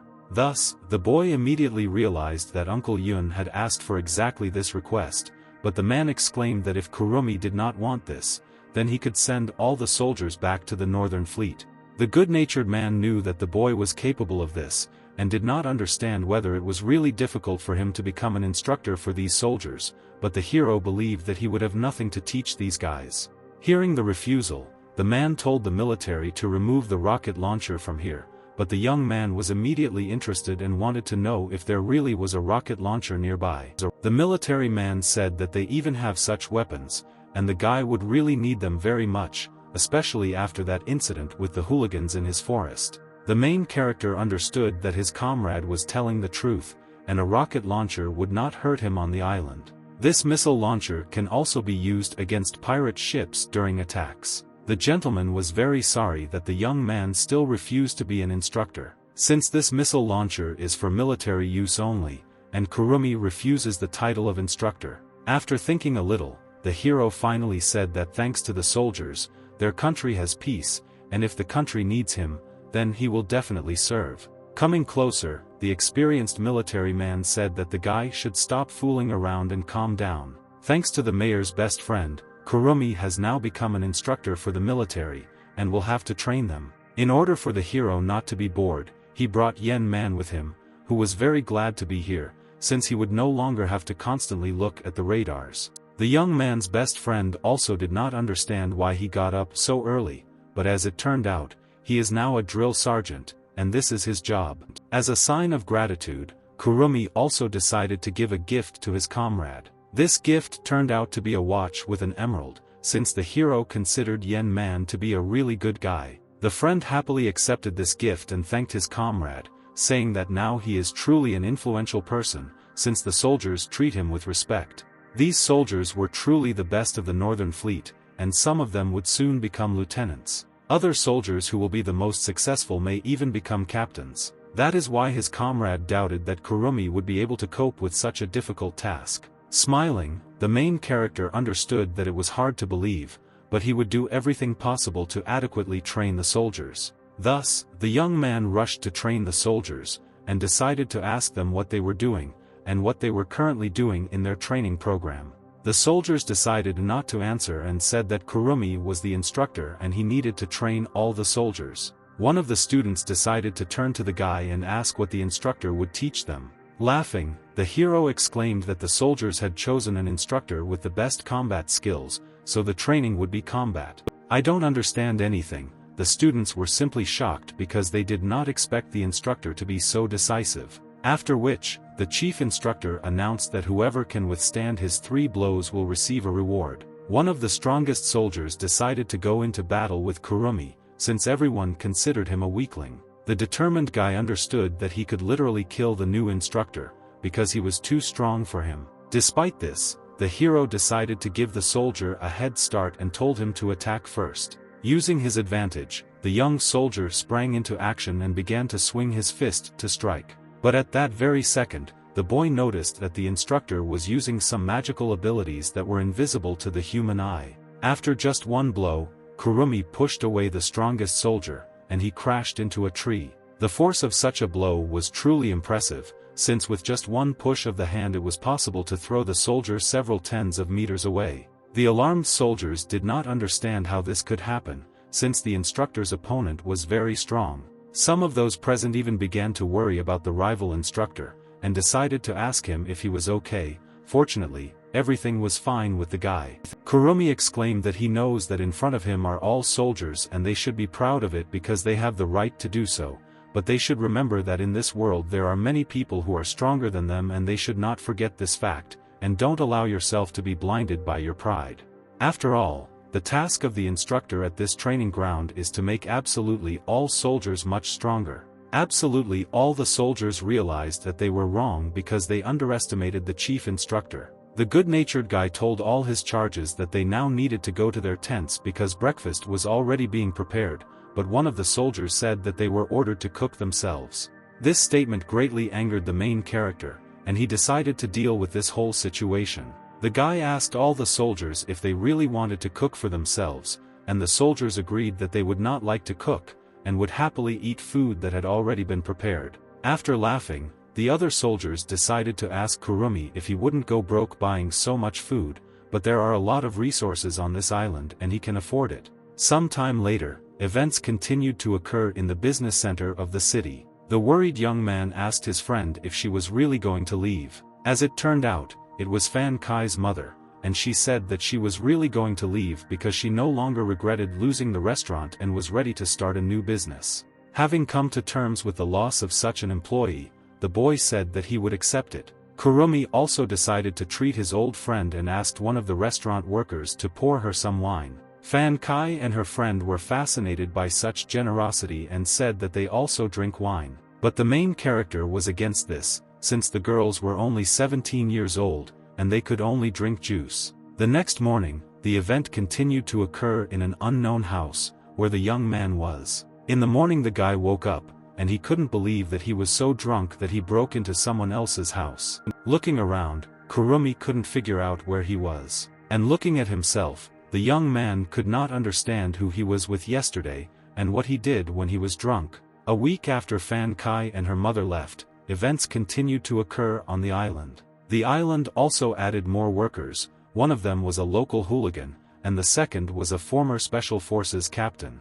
The wards carried out absolutely all the commands that the main character entrusted to them without any problems. At one point, the young man decided that he needed to go to the city in order to do something. This task was that he needed to go to the city because he wanted to buy a car. The island's workers immediately began to think, because they did not understand how smart it was to buy a car if you lived on the island. But such thoughts on the part of the staff did not suit Kurumi, and he said that it was unwise to hire them, and buying a car was quite a smart purchase. Having ordered his charges to stop fooling around, the young man said that they were going to get the car right away. After several hours, events continued to take place in the city, namely at the International Automobile Exhibition, where all the cars were foreign cars. The main character could not understand how his employee knew so much about cars, but as it turned out, his girlfriend works as a model at this exhibition. Kurumi even thought that his ward was lying, because he did not believe that he had a girlfriend, but the guy was really telling the truth. Laughing because of suspicions of lying, the young man said that he would later introduce him to his girlfriend. As it turned out, nearby was the same girl that the employee had told us about earlier. This girl's name was YY, and when G had talked about her earlier. When G suddenly saw that his girlfriend was upset during this meeting, and when he asked what was the matter, the girl said that she had been fired. Namely, the girl was fired by her manager because he invited her to dinner, and she refused. Such injustice made Kurumi very angry, and he wanted to talk to the manager in order to find out all the circumstances. The alarmed lady asked the mister not to do this, as he could only make things worse. After which, Vi decided to find out what kind of car the gentleman would like to buy. If the main character needs safety and power, then the girl advised him to look at this SUV. It has an excellent design and all the latest technologies. The car actually looked pretty good, but the young man understood that it was too big for the sister to whom he was going to give it. Suddenly, the girl standing nearby began to say that if Vi was so touchy, then it was completely unclear why she hung around with such louts.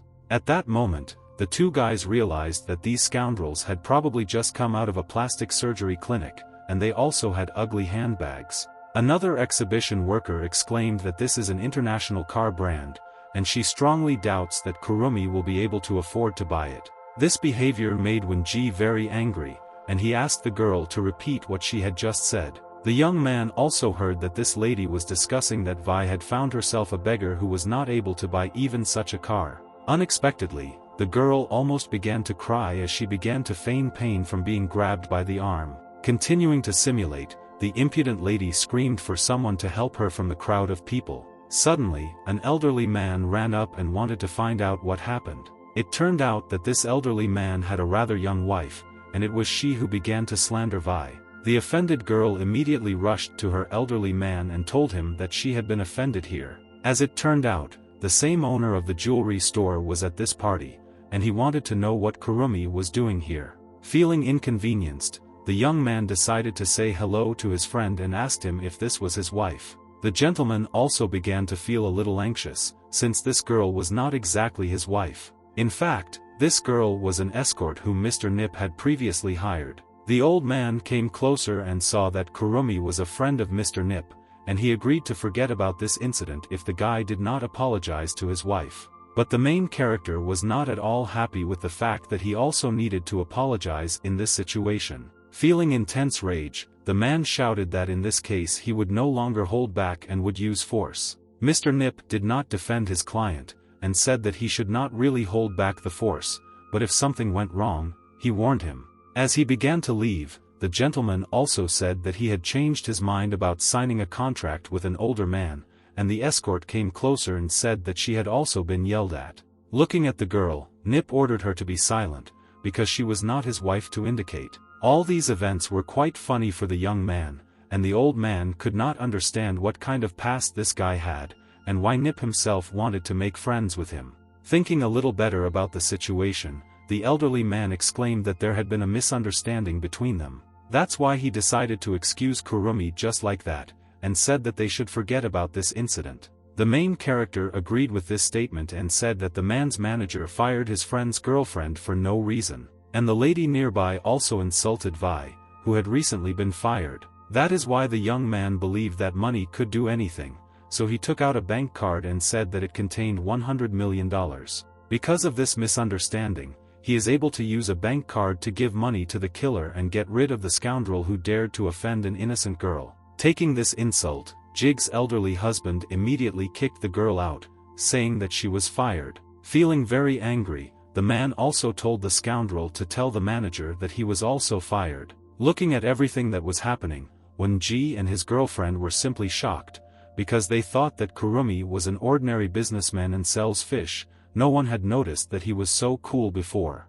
A few minutes later, events continued to happen on the road, where the main character and his company were already driving a new car. Vi was sitting behind the wheel, and was shocked that the gentleman gave her the opportunity to drive the car, because she was afraid that she might crash it. The young man was not at all afraid that he might crash in this car since Vi was driving it, because for her it was a small trial period. The probationary period was necessary in order to become a driver for Ms. Fan Kai and her mother, because this way they would be able to receive a salary and sometimes a bonus. The girl was sincerely grateful for such a job, because she understood that it would be highly paid and prestigious. After some time had passed, the main character found himself not far from the lady and told her that she would receive a certain gift. The pink-haired girl immediately thought that Kurumi was going to give her a gift from the girl who was not far from him. But the assumption was not entirely correct, since this girl's name was Vi, and she would be the lady's personal driver. At that moment, Lady thought that she did not need a driver, since she did not even have a car. Joyful Vi said that Mr. Kurumi is also giving her a car, and her future children will have something to drive. These words shocked absolutely everyone, because the guy was embarrassed to talk about the woman's children, and the woman was embarrassed because she was being given a car. Feeling embarrassed, the young man nevertheless explained that the lady was actually a business partner. Without showing it, Vi agreed, but even so everything was completely clear. The hero also decided to warn the girl that he was taking Ji away for a couple of days. For the girl this was not a problem, since her boyfriend had nothing to do in this city anyway. The young man told the girl that he would miss him, but she did not react at all and simply continued to watch him. Still, Ji wanted to know where the master was taking him, since it was completely unclear. In fact, the young man had a cunning plan that he wanted to bring to life. As it turned out, the young man and his comrades sailed to the Sea of Okhotsk. It was only October, and the snow had already fallen. Frosts began right as they arrived, making it incredibly difficult to move by sea. The brave young man told his friends to get to work and drag the nets. The fishing nets contained large quantities of sea fish, which could literally make them rich. But according to their friends, it seemed to them that they had swam for such a long time to reach this sea, but only managed to catch some worthless fish. This fish was actually intended for something completely different, and it was supposed to serve as food. Soon after this, the young man ordered his companion to prepare a crab trap. Diligently taking out the heavy trap, Penkilif did everything possible not to drop it into the water. The crab trap was lowered, and everyone wanted to know what they would be catching. As it turned out, they would be fishing for Kamchatka crabs. Hearing this, the guys realized that they would definitely get rich this way. King Crab was better known as King Crab, and from the name you can understand that this type of crab is highly valued in the market. The king crab meat was really very tender and the taste was truly amazing. Seeing that his employee was dreaming, the boss immediately ordered him to stop fooling around and go to work. A few hours later, a large number of crabs had been successfully caught and were already cooking in the pan. Once cooked, the crabs had a really great taste, making it possible to eat a lot of them. After eating a little, Kurumi asked his employees to leave a few crabs alive. It was necessary to leave a few crabs in order to try to breed them on the island. Suddenly, Pen said that a radiogram had arrived. It was from scientists in the east. It said that they were in a research area and should leave it immediately. This radiogram caused misunderstanding among the guys, since they were on the high seas. Using this place for personal gain was a criminal offense,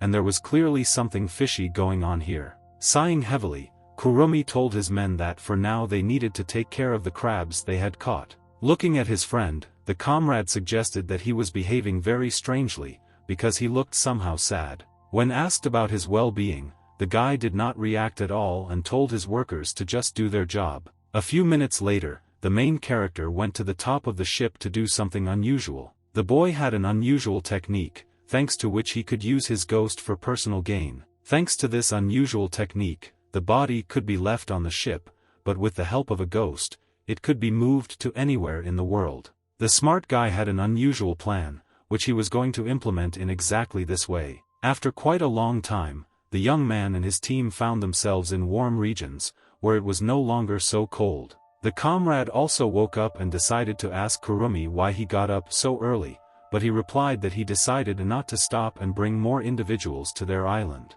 After thinking a little, the hero came to the conclusion that they would return to the Sea of Okhotsk again, namely as a research ship. The impressive journey continued, and a group of people again went to the Sea of Okhotsk in search of adventure. Approaching the research ship, the guys discovered that these researchers were catching sperm whales. This act was simply a violation of the law, since catching sperm whales was prohibited. There was an international whale sanctuary in the country of these people, and they were doing it in the name of science, but Kurumi realized that if he had not mastered dowsing, he would have missed this opportunity to take revenge on the scoundrels. Wenji was also instructed to record everything on video in order to present evidence to the police. The video also showed that the supposed research ship caught a beluga calf, which was listed in the Red Book. The determined friend told Kurumi that he couldn't just stand by and watch what was happening here. The young man shouted that he would help in this situation in any case and save the beluga calf. These words impressed the guy, because he did not expect his comrade to be so brave. The hero decided to dive underwater. Although the water was quite cold, he still did it. During the dive, Kurumi still managed to meet a dolphin, who also agreed to help him in this situation. Handing the net to the dolphin, he began to gradually tighten it in order to help the young man. The smart animal did everything in its power to save the beluga calf from certain death. Wenji and Yen Man watched everything that was happening and filmed everything with a phone camera in order to capture evidence of the crime. Having got onto the ship, Kurumi decided with his charges whether they had recorded everything on video, but Wenji said that he still thought that these scoundrels should be punished somehow.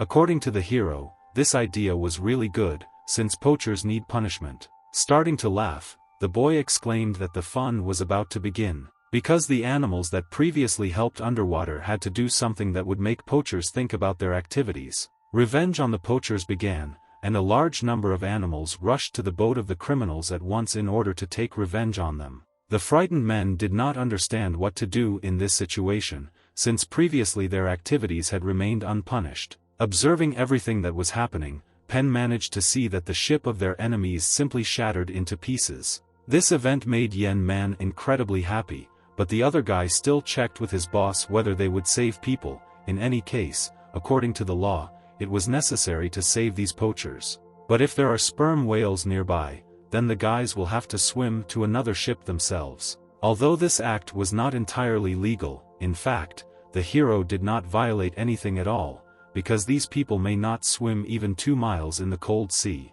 Several hours later, the poachers still had not reached the ship, and had probably already drowned in the sea. The young guy and his team decided to have lunch because they were very hungry. While eating delicious food, the boys thought that the poachers probably now want to bask in the warm ship. Suddenly, Yen Man noticed that Kurumi was holding some very strange knife in his hands, and decided to ask where he got it from. It turned out that the young man found this knife at the bottom of the ocean, as well as several other interesting things. One of the things found turned out to be an ancient bow, which is more than 100 years old. Suddenly, one of the criminals began knocking on the window, attracting attention to himself, in order to be allowed in to warm up. But no one could understand why these scoundrels were shouting so much. Yen Mang even said not to pay attention to them. At the same time, Pan noticed that they had received a message from the Coast Guard. It turned out that the Coast Guard had invited them to their city to share supplies and host poachers. Yen Man decided to invite Wenji to post a recording of poachers breaking the law on the internet in order to tell the whole world about what was happening in this sea.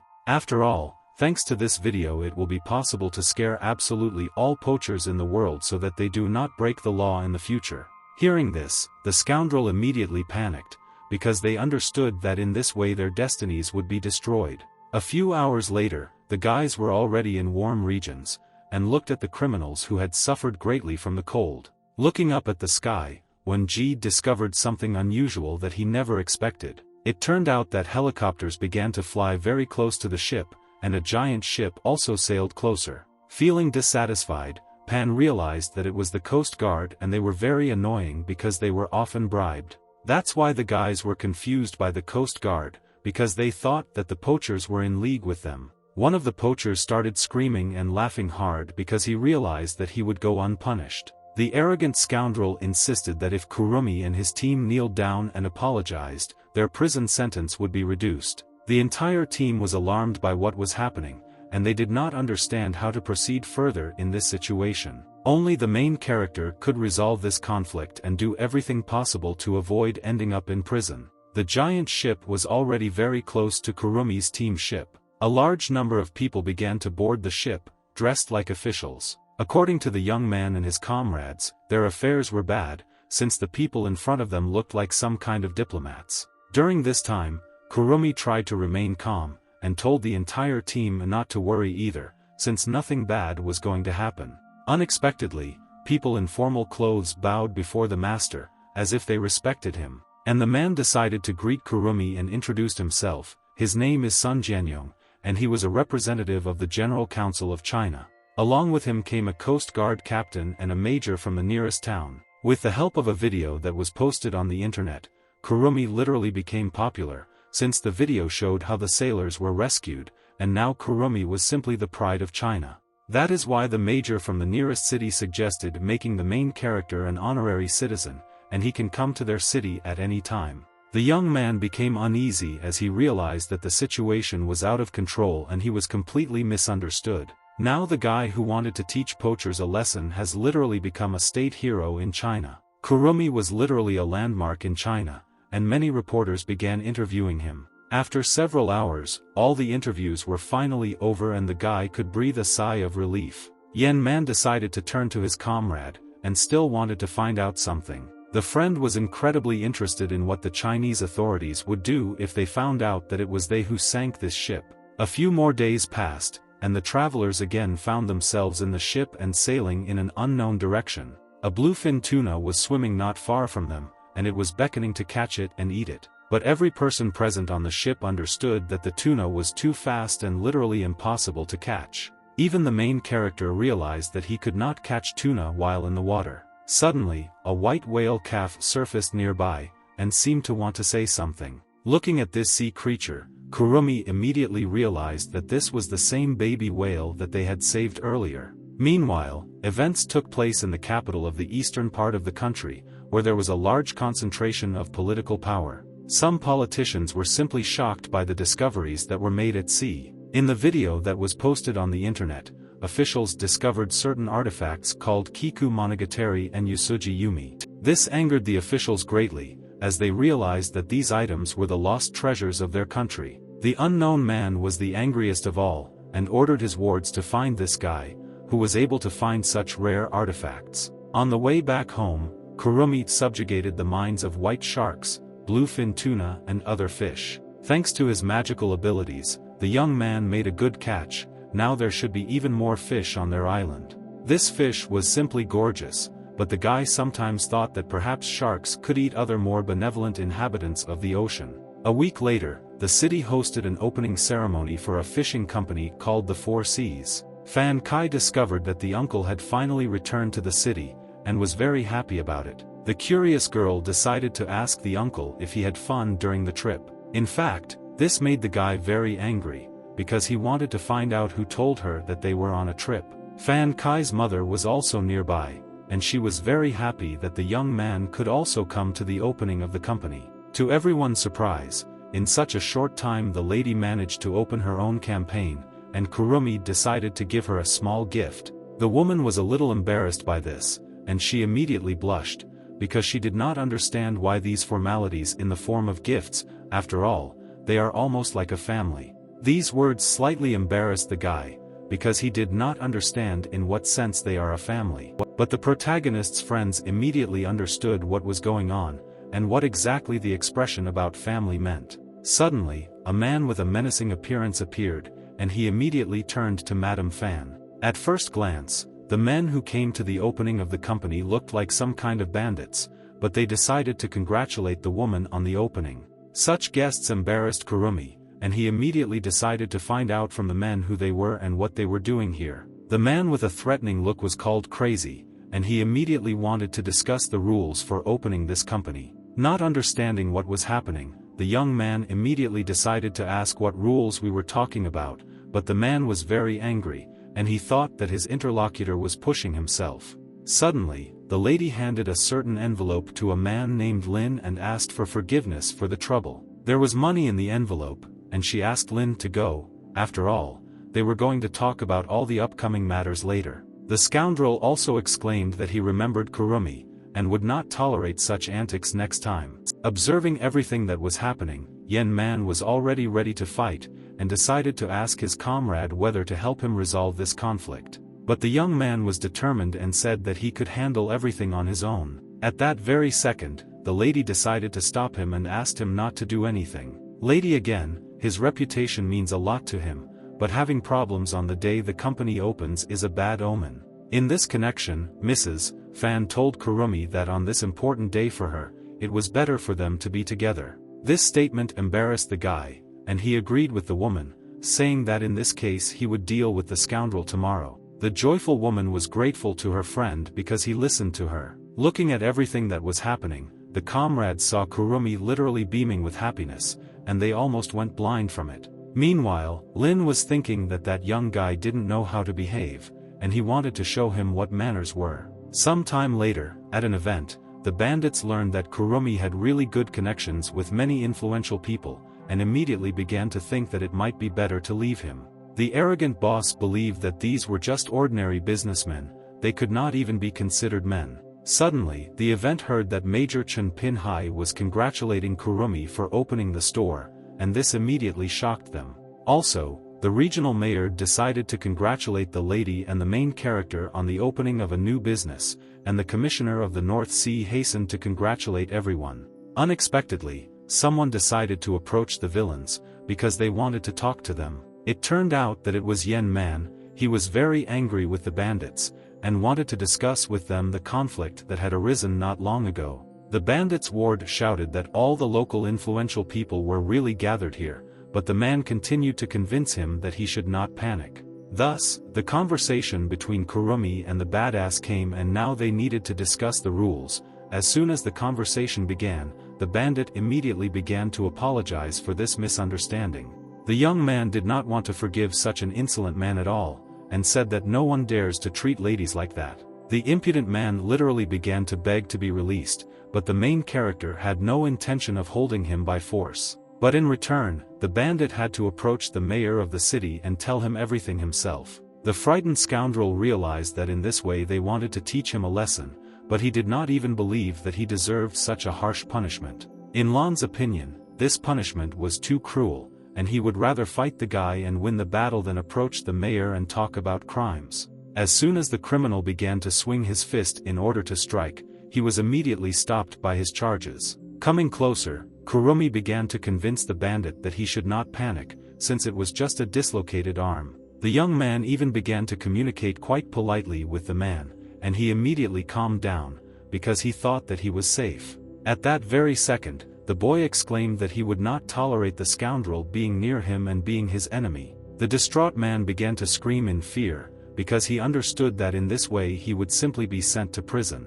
The main character didn't care at all about this, since he wanted to achieve justice and was going to put the scoundrel behind bars. Experiencing extreme fear, the criminal began to scream so that no one would approach him. Looking at everything that was happening, Yen Man and Wenji realized that their boss was simply a devil incarnate, because the boss not only mocked the criminal, but also humiliated him in front of a large number of people. But according to one of the friends, this was not the worst outcome, since Kurumi could be even more cruel. A few days later, events continued to occur again on the big ship, which was owned by the young man. The major and the mayor ended up visiting the guy, and decided to find out what Kurumi learned during his trip, and he said that he had a business plan. The influential man immediately began to listen to his interlocutor, because he was interested in what kind of business plan he was talking about. Thus, the guy thought that coastal fishing is harmful to the general condition of the reservoir, and he wants to build a marine reserve. This caused great concern among the men, because if fishing was banned, the economy of their city would suffer. The plan was a little different. they need to make a sanctuary where people can watch whales. If they build the first such reserve in China, then there will simply be no end to tourists. Thinking about this business plan, the mayor still didn't understand where they could get the whales from. The good-natured boy said that his uncle should not worry, because with his help he would find the whales. After drinking another glass of alcohol, the mayor exclaimed that the Minister of Foreign Affairs himself wanted to meet with Kurumi. This statement surprised the boy, because he did not understand why he should meet with the Ministry of Foreign Affairs. The major decided to tell him that the matter had to do with those 2 national treasures that he had recently found in the East. Thinking about those finds, the young man could not even imagine that some strange knife and shooting bow were a national treasure. The director from the Ministry of Foreign Affairs is also the vice mayor of the city, so uncle doesn't want him to get into trouble. Hearing about this problem, Kurumi immediately agreed and said that for the sake of his uncle, he would go to a meeting with the ex-mayor. After several hours, Yen Man decided to ask his comrade whether they were returning to the island, but Kurumi said that they needed to go to the city tomorrow because a business meeting was planned. For the comrade, this news was simply excellent, and he was glad that they were sailing to the city. A smart friend said that he wants to show one unusual place that will simply shock Kurumi. This place was indeed unusual because there were always parties going on there. The main character really did not like such places, and he felt quite awkward. There were also girls at the disco who asked a group of guys if they wanted to have a drink with them. Comrade Kurumi was simply incredibly glad that he would be able to chat with the girls and also drink a large amount of champagne. The girls then started talking among themselves about how this guy could buy a whole tower of champagne. That is why the interlocutor considered Yen Man incredibly generous and wanted to continue communicating with him. One of the girls tried to talk to the main character and decided to ask his name, but he continued to remain silent. Yen Man tried his best to persuade his friend so that they could hang out together, but Kurumi came with him for company and had no intention of doing anything other than sitting next to him. Strange guys were sitting at the next table, and one of them was incredibly furious. The rich guy was very angry with the hillbilly who was sitting nearby and drinking champagne in one gulp. The arrogant young man was very interested in who this guy was who drank so much alcohol and also attracted the attention of beautiful girls. The furious guy's name was Master Go, and his company wanted to show who was boss in this establishment. A slightly drunk Yen Man noticed how a group sitting nearby was staring at them.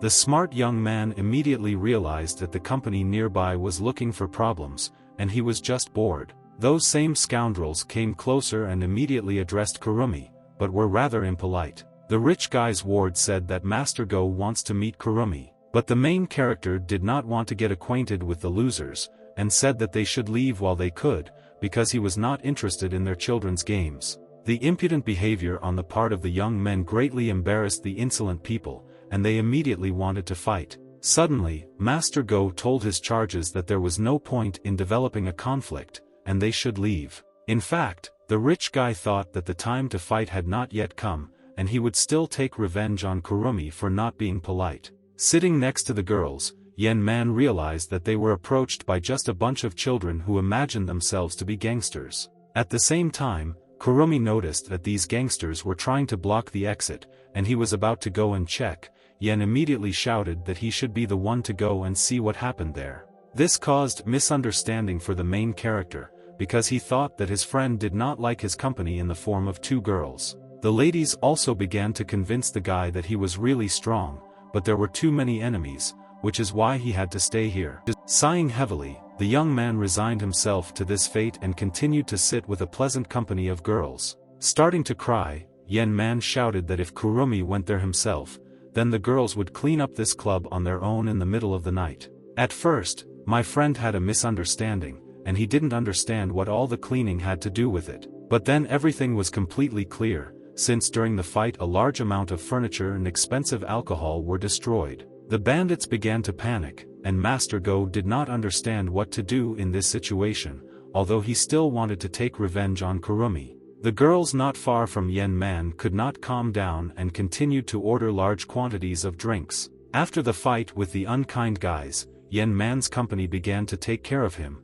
and 2 girls even wanted to be taken home with them. Looking around, the young man and his friend noticed that the unfriendly guy was nearby. As it turned out, Master Go arrived with an unknown man, who exclaimed that a group of guys had been arrested for assaulting a person. The young man had a misunderstanding because he had also called the police earlier. Pointing his fingers at the enemies, Kurumi said that they were also suspected of creating an organized crime group and attacking people, and Master Go was their leader. The policeman still didn't believe the guy and said that in any case he would be arrested. Then the main character began to talk about the fact that he is an officer and instructor of the Northern Fleet, who they now want to arrest. The alarmed man could not believe these words, because he did not expect such an influential person to be at the disco. Taking out his documents, Kurumi decided to prove that he was in fact an officer. Taking a look at the documents, the police indeed discovered that Kurumi was a reserve officer. Starting to laugh, the man shouted that forgery of documents was a much more serious crime.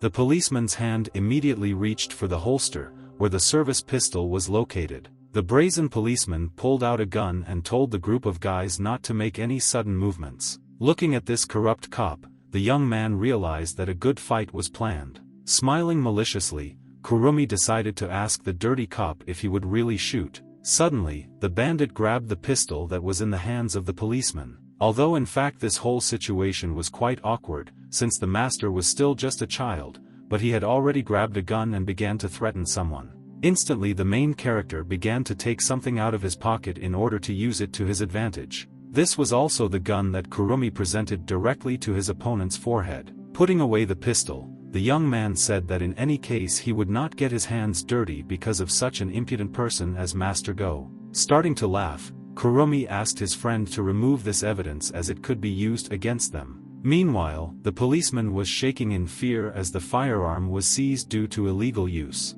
All this time, the worried man thought that his career was over. A few minutes later, normal police arrived and promised to look into this matter with Officer Kurumi. The comrade was very upset because he thought that they couldn't even communicate normally with the girls and have fun. The club administrator talked with his ward and said that it was necessary to hang photographs of Yen Man and Kurumi on their wall, since it was better not to have problems with these guys. After several days, the event continued to take place at the Ministry of Foreign Affairs, where Master Mickey was sitting not far from Kurumi. He is the ambassador of the East, and he hoped that their national treasure would be returned. Looking at the minister, the young man decided to ask him who he was to give him orders, but then the authorities said that they would pay him compensation in the amount of $100 million. The compensation was quite generous, but in this case, Kurumi decided to ask the minister whether he himself would sell this treasure for that kind of money. These words caused strong aggression in the minister, and he did not understand why this guy was communicating with him like that. Mr. Mickey is a very important person, and besides, his son still has not taken revenge on Kurumi after yesterday. Thus, the main character realized that the man in front of him was the father of the brat whom he humiliated yesterday. Suddenly, a man entered the office and asked if Kentaro Hori from the Ministry of Foreign Affairs was here. I don't understand what's going on. Kentaro decided to ask who this guy is, that he became interested in his personality. It turns out that the disciplinary counselor has entered the office, and now Kentaro Hori is suspected of bribery, and is now under investigation, which is why he needs to proceed for questioning. Such information literally caused a shiver in the man's body, and he did not understand what to do in this situation. In connection with the events taking place, Kurumi realized that the father was not very different from his son. Thus, the show was over, and the main character was already about to leave the Ministry of Foreign Affairs. Unexpectedly, the second employee stopped the guy and decided to find out under what conditions he would agree to exchange their national treasure.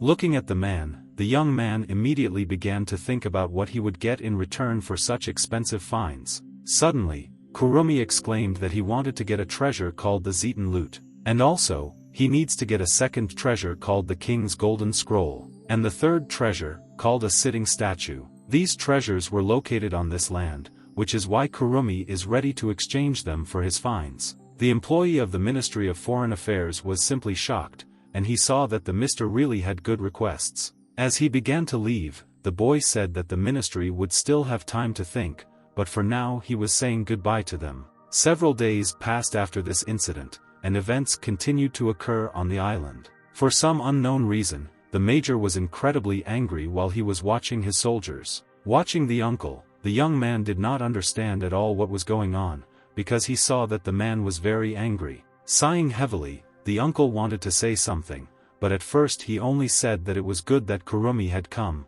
The military man was incredibly furious because he didn't understand why his soldiers were so skinny, because they need muscles to compete. Laughing, the main character said that he would now try to explain absolutely everything. Without listening to the explanations, the major ordered the soldiers to tell what happened to them and how the instructor trained them. The soldiers looked at each other and said that one day the instructor sent them to hunt a wild boar in the forest. The man did not like this very much, and he thanked the young man for trying to kill his soldiers, but he just wanted to diversify the program. Blushing a little, the soldiers exclaimed that this training had improved their physical condition, and immediately thanked the instructor for this. But this was indeed unusual, since even Kurumi was surprised by such gratitude. The joyful soldiers said that they ran from the boar for a very long time, so now there are no problems with running, and their strength and agility have also improved significantly. All this time the young man thought that the soldiers were simply blatantly lying, and thus trying to justify the actions of the instructor. Absolutely all the soldiers began to thank the instructor for his hard work, because they were truly grateful to him. In the uncle's opinion, this was indeed an excellent result, since he did not expect that such a young and inexperienced instructor would be able to achieve such success. The protagonist's comrade immediately decided to clarify with the guy whether it was true or whether the soldiers were grateful, but Kurumi only asked him to remain silent, saying that everything was under control.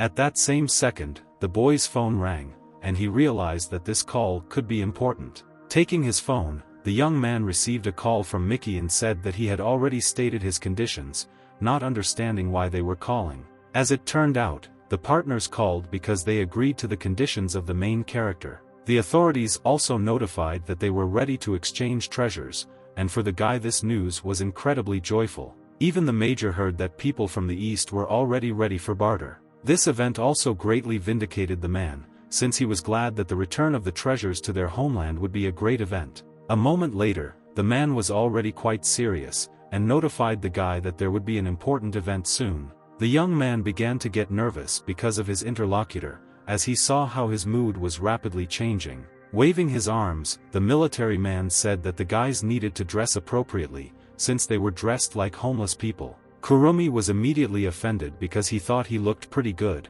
and his comrades actually started crying because they didn't expect that they looked like homeless people. Some time later, events continued to occur in the big city. An expensive car drove up to an unknown building, probably containing a group of incredibly handsome men. It was really like that. Two handsome guys who had just a wonderful appearance instantly got out of the car. Looking at her friend, the girl was simply shocked, because she did not expect that this suit would suit the uncle so well. Laughing, the lady also added that brother man still looked like a bandit. The young guy did not expect to hear something like that at all, because he thought that he would look like a gentleman. Men immediately got angry and started shouting that the girl was wrong, and then the friend admitted that brother men was also very handsome, and she was just joking. While the dialogue between friend and friend continued, the young man began to examine the situation. Looking around, Kurumi discovered that there were a large number of police in the place where they arrived, and it was completely unclear why there were so many cops here, since no one warned that they would arrive here in such numbers. After thinking a little, the hero came to the conclusion that it was necessary to be careful in this place, since it was unknown what awaited them next. A few hours later, the ceremony for exchanging artifacts began. The guy was handed the artifacts in a beautiful red box. After the examination, the exchange was to begin. The first relic was a Hunan landscape, a favorite painting from the Qianlong Emperor, the first painting of the southern Song dynasty. The next thing was visible from afar, and it was an obsidian Tenmoku tea bowl. The third artifact is a 5-stringed lute, a symbol of the Eastern imperial family that was passed down from generation to generation. Looking at all the family heirlooms, Kurumi realized that they now belonged to him. Suddenly, the hero began to play on the artifact that was handed to him. This caused an incredible shock to everyone present at this event, since no one expected something like this. As if nothing had happened, Kurumi continued to play the incredibly expensive musical instrument. The comrades were worried about such an event, and did not understand since when Kurumi learned to play the lute. Meanwhile, nearby someone began to clap and shout bravo. Looking at the man who was applauding, the boy immediately decided to find out who it was. One of the members of the service staff said that this is their vice-chairman of sums from China, and there is no need to create a conflict based on the applause after the speech. The good-natured man exclaimed that it is really great that young people work for their country, and not for personal benefit. Bowing his head, the hero immediately greeted the vice-chairman, and still wanted to know why he was just talking about personal good. Soon after this,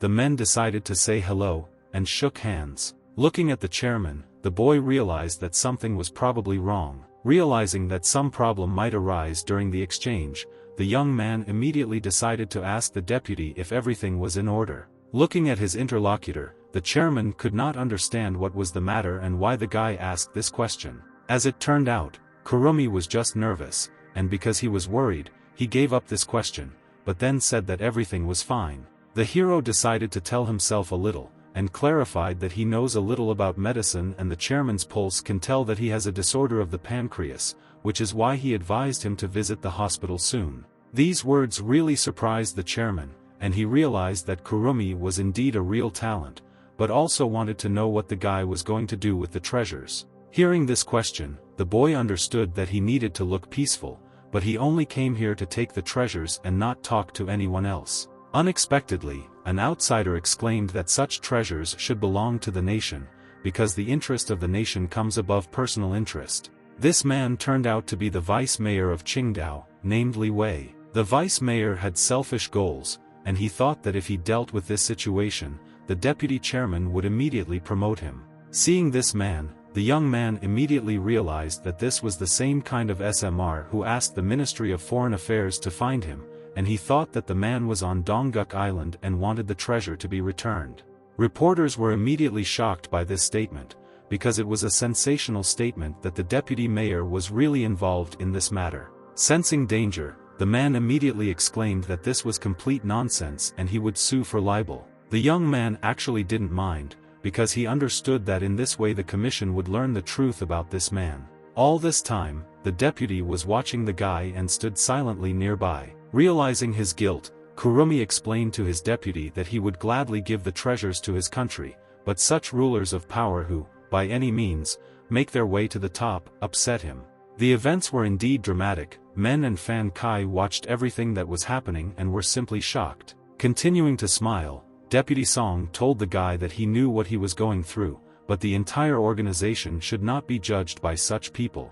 Thus, the influential man promised that they would definitely deal with the vice-mayor and his friends. From this turn of events, the vice-mayor fell to the floor, because he could no longer stand on his feet from powerlessness. The reporters were shocked because they saw that a couple of phrases from the vice-mayor, and he was almost fired. According to correspondents, Kurumi was simply a monster in the flesh who administered justice. After a few more hours, events continued to occur in the park, not far from the city. The protagonist's friend decided to ask him how the whole event went. I sigh heavily. The young man said that he returned bloody to the deputy, and the major immediately thought it was a joke. Laughing, Kurumi said that this was indeed a joke, because he rented out the treasures to the National Museum and received money for it. Thus, the major realized why his interlocutor was so happy, because if he had given himself up to the treasure, he would have been quite sad. The joyful man told the captain that for returning the national treasure,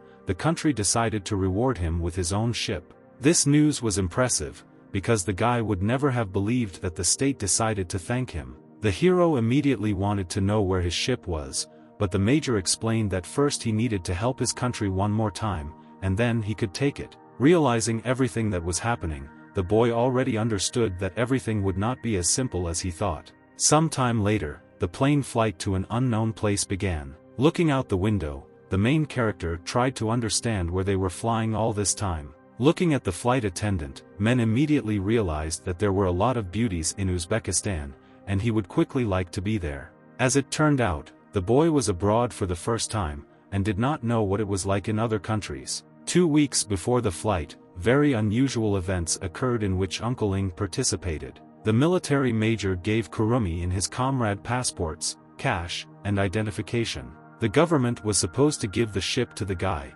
but he is in another country, which is why he needs to be returned.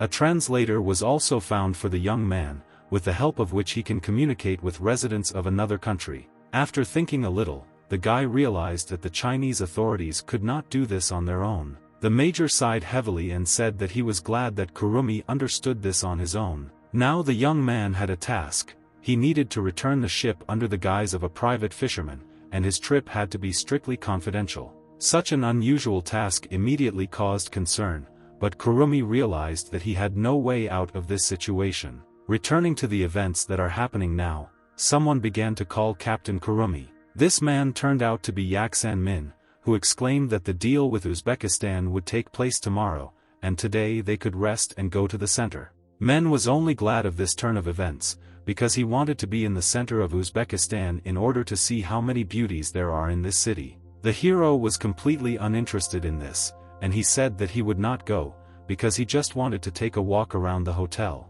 According to the comrade, his friend was stuffy, and it was quite boring to hang out with him. Upon arrival in Uzbekistan, Kurumi found himself in one of the local stores, where he looked at the food that was being sold. Some of the food looked incredibly delicious, and the guy immediately had a desire to buy it. The young man had already bought himself a sausage in order to eat it, when suddenly someone nearby began to scream. The person who screamed turned out to be the man who caught the thief and immediately hit her on the back. The girl stole several groceries, and when she was hit, she fell to the floor. The dissatisfied man continued to shout that the girl stole his food. Feeling dissatisfied, the lady exclaimed that she did not steal anything, and her payment simply did not go through. The man realized that the thief was lying, because she had previously been unable to pay even for the broken shelf. Grabbing the stranger by the hair, the store owner wanted to teach her manners. Out of despair, lady immediately dropped the bag that she had stolen earlier from the store. All that was happening was observed by two small children, who were very sorry that the woman was being beaten. The children watching everything that was happening looked incredibly pitiful, as if the food had been stolen especially for them. Looking at the children, the girl told them to be silent and not say anything, because she would be fine. At that very second, someone decided to stand up for the girl and grabbed the man's hand. This person turned out to be the main character, who told the man that it was just bread, and he shouldn't do this to the girl because of her. Kurumi also realized that the stranger owed money to the store owner, and decided to give much more for this bread, so that he would leave the thief behind. Grabbing the girl's hand, the young man now wanted to do something for her. The determined guy exclaimed that they needed to go somewhere. The excited blonde didn't understand what was going on at all, and thought that maybe terrible things were going to happen to her. A few minutes later, events continued to occur in the gateway, not far from the store. While communicating with the girl, Kurumi was very surprised that the thief knew Chinese. Then the girl decided to tell her that she spent 3 whole years in China, and these were 3 years of her best life. Not understanding what was the matter, the boy asked, in that case, what happened to the girl, and assumed that she was sick. Bowing her head, the lady said that she was indeed ill, and had recently been diagnosed with sleep. This diagnosis caused confusion in Kurumi, because the woman in front of him spoke very calmly about such a serious illness. Looking away, the stranger also added that there are a lot of sick people in their city. Looking around, one could find that after the war, Uzbekistan was a complete mess, and people in this country did everything in order to survive. As soon as several men came closer to the two interlocutors, the stranger immediately began to push Kurumi away so that he would run away from here. An unfamiliar man came closer to the girl, immediately hit her in the face with his hand, and said that she should have run away. The blonde felt guilty and agreed with the gentleman. The impudent stranger also said that Kurumi now owes them $500,000 for complicity in the crime, and if $500,000 is not given now, then a terrible fate awaits the main character. Suddenly, a fist hits the villain right in the face. Experiencing severe pain, the impudent man was in complete shock, because he did not understand what had just happened. After the first blow, a fight began, in which it was obvious that Kurumi would easily win. And so it happened, without a single scratch, the main character easily defeated absolutely all the bandits. Sensing danger, the damn blonde said that these men were skinheads and they wouldn't just let go. In fact, Kurumi didn't care at all who these men were, and he said that the strangers needed to go with him in order for him to help her heal. Not understanding what was happening, the woman thought it was some kind of joke and was not going to go with an unfamiliar guy. Smiling, the young man explained that since his interlocutor was in China, she should know about their traditional medicine. After several hours, events continued to occur in the hotel room. The healing procedure began, where Kurumi treated a stranger found on the street. The woman felt great relief and realized that Chinese medicine was truly wonderful. Feeling very weak, the blonde began to fall to the floor as she lost consciousness. Fearing the consequences of such a fall, the hero immediately began to save the girl. Meanwhile, someone began to enter the room and gradually opened the door. It was Comrade Men who told his friend that he brought him food so that he would not say that the fun was happening without him. Looking at what was happening in this room, Men did not understand how to react to this, because he saw Kurumi holding some stranger who was wearing only a towel. Realizing what was happening here, the comrade was very happy for his friend, because he thought that he had found himself a girl. It was completely clear to the main character that he would not be able to explain anything to Menu, since he already understood everything. The next day, events continued to occur on the embankment, not far from the pier.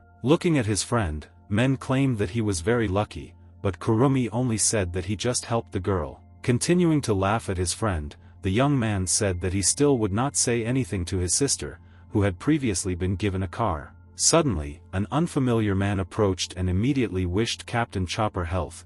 This man turned out to be Colonel Ezekiel. Captain Chopper needed to take away a huge warship called Vladimir, which contained the best Ukrainian shipbuilding techniques. According to the guys, the ship was truly impressive, and they couldn't even believe that the state would just give it to them. Feeling a catch, Kurumi sincerely hoped that everything would happen as Uncle Ing said, because giving such a gift for no reason seems suspicious. Feeling anxious, the hero decided to ask the colonel if they could set sail, but the man said that it was not so simple. First, the colonel told the guys that they needed to go with him. As it turned out, they went to a military base where there were military personnel with weapons. Seeing the military base, the young man immediately realized that there were fighter jets on it, as well as a large number of soldiers. The guide explained to the excited guy that everything was right.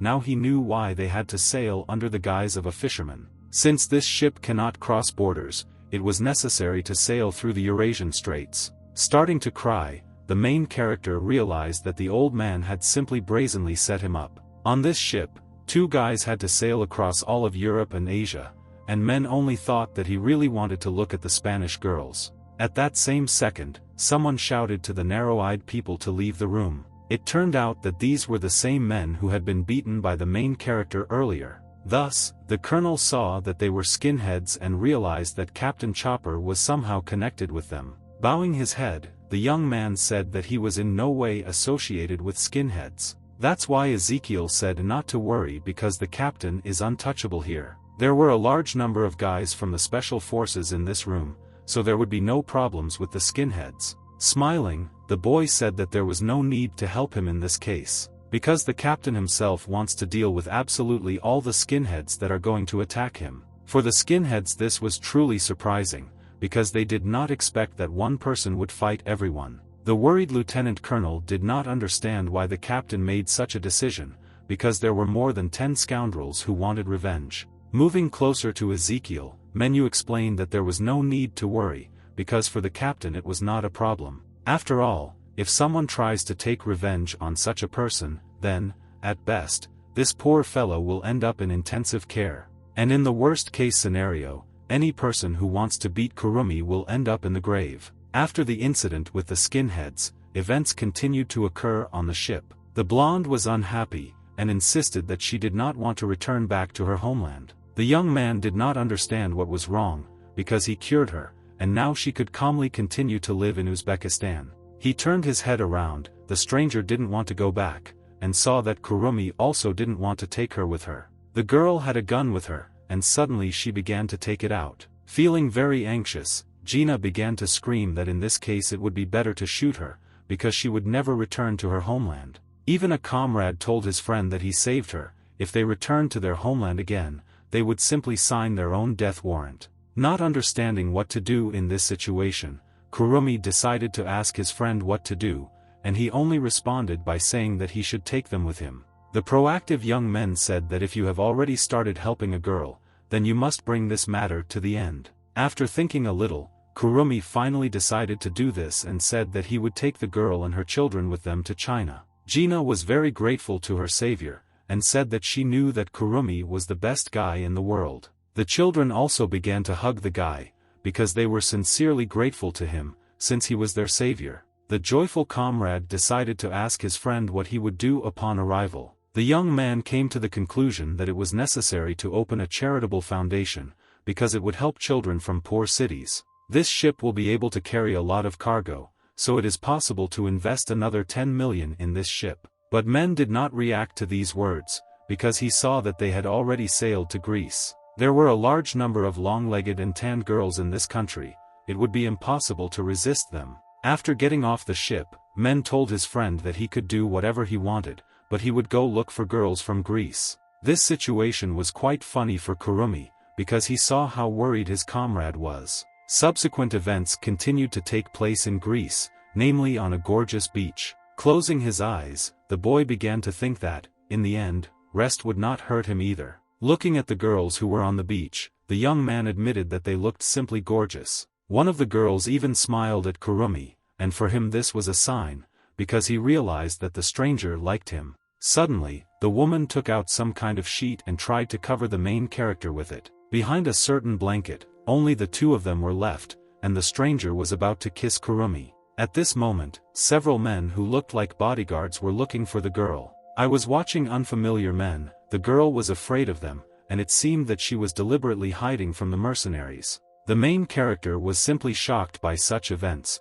because he thought it was a dream, and he ended up in it by accident. The stranger also had a simultaneous translator, which she inserted directly into Kurumi's ear. A little embarrassed, the gray-haired lady decided to ask the guy if he would help her. Feeling dissatisfied, the young man began to ask the lady what she wanted from him, and the interlocutor was surprised that he did not know her. Not understanding what was happening, Kurumi only said that he was new to this country and did not know who this girl was. Smiling, the lady said that so be it, but looking around, the woman discovered that the mercenaries were still nearby. Coming closer to the main character, the stranger said that now she gets to kiss Kurumi. The boy immediately blushed, because he did not expect that a kiss with the mysterious lady would happen in this way. After thinking a little, the young man agreed and decided that this kiss would not do him any harm. After such an incident, men decided to ask the guy if he had really made up the whole story. It was simply impossible to invent this story,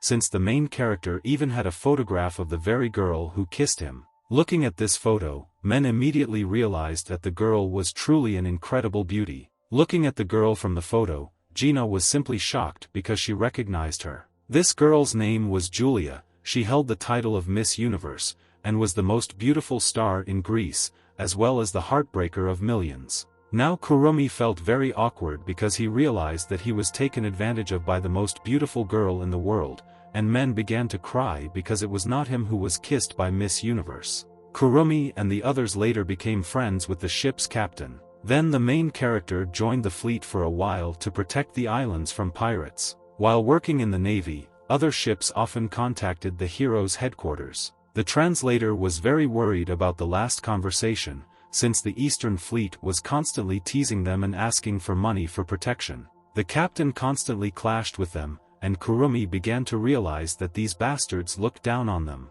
But still, the young man understood that the Eastern Fleet was now transporting cargo, and you could forget about them, but it was better not to catch their eye. A few minutes later, the captain of the ship looked through binoculars to reconnoiter the situation. And in order to reconnoiter the situation more effectively, the guy used the mind-splitting technique, and his spirit began to travel around the territory. Some time later, the spirit noticed a ship that was very nearby. Thus, the captain of the ship realized that it was a pirate ship, but it was completely unclear what they forgot there. Grabbing the radio, the guy decided to warn his crew that an unidentified vessel had been detected, which is why he suggested changing course. The Western Fleet immediately began to laugh at the Chinese guy, saying that this small Chinese vessel was just a joke. If it were a Chinese ship, then they would not be happy.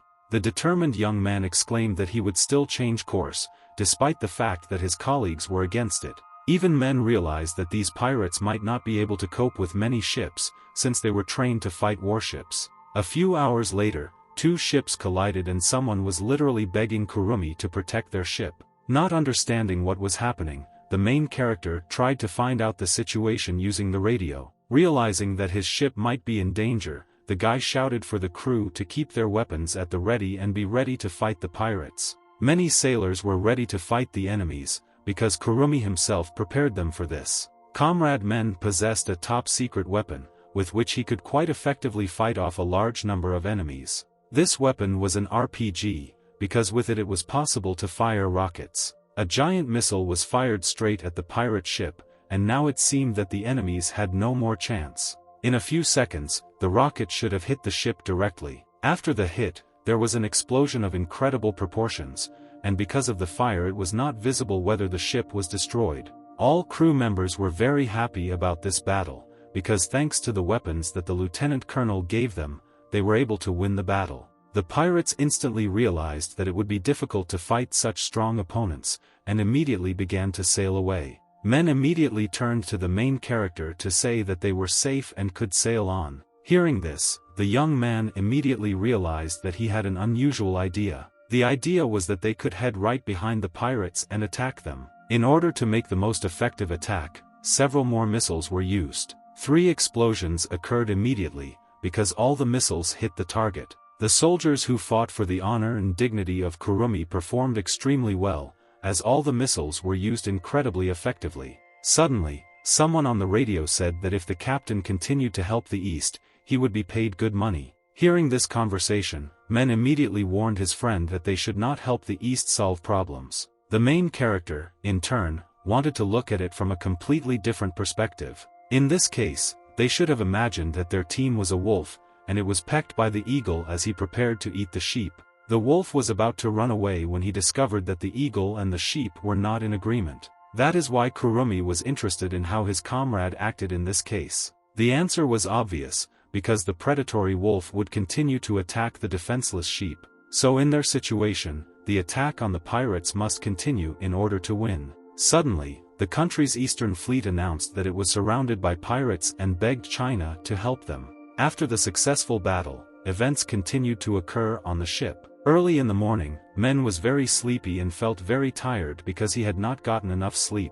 Looking at his comrade, the young man did not understand why he was going out to sea in the middle of the night. The thing was that a smart guy specifically swims at night in order to find treasures. After taking out several treasure chests, Kurumi told his comrade that he could choose one of the chests to see who gets lucky. One of the chests contained a large amount of gold coins, as well as incredibly precious jewelry. Central European gold coins were found in the sea and would likely be worth tens of thousands of dollars apiece, making this chest worth hundreds of millions of dollars. In this regard, Men decided to take this particular chest, and said that no one could take it away from him. But the comrade didn't care anymore, since he now had coins that were worth tens of millions. The hero was amused by this, and he said that no one forced Men to change with him, although the chests actually contained identical treasure that the guys could sell. Thus, the sailors decided that it was time to return to the island. Kurumi and her team were already in China,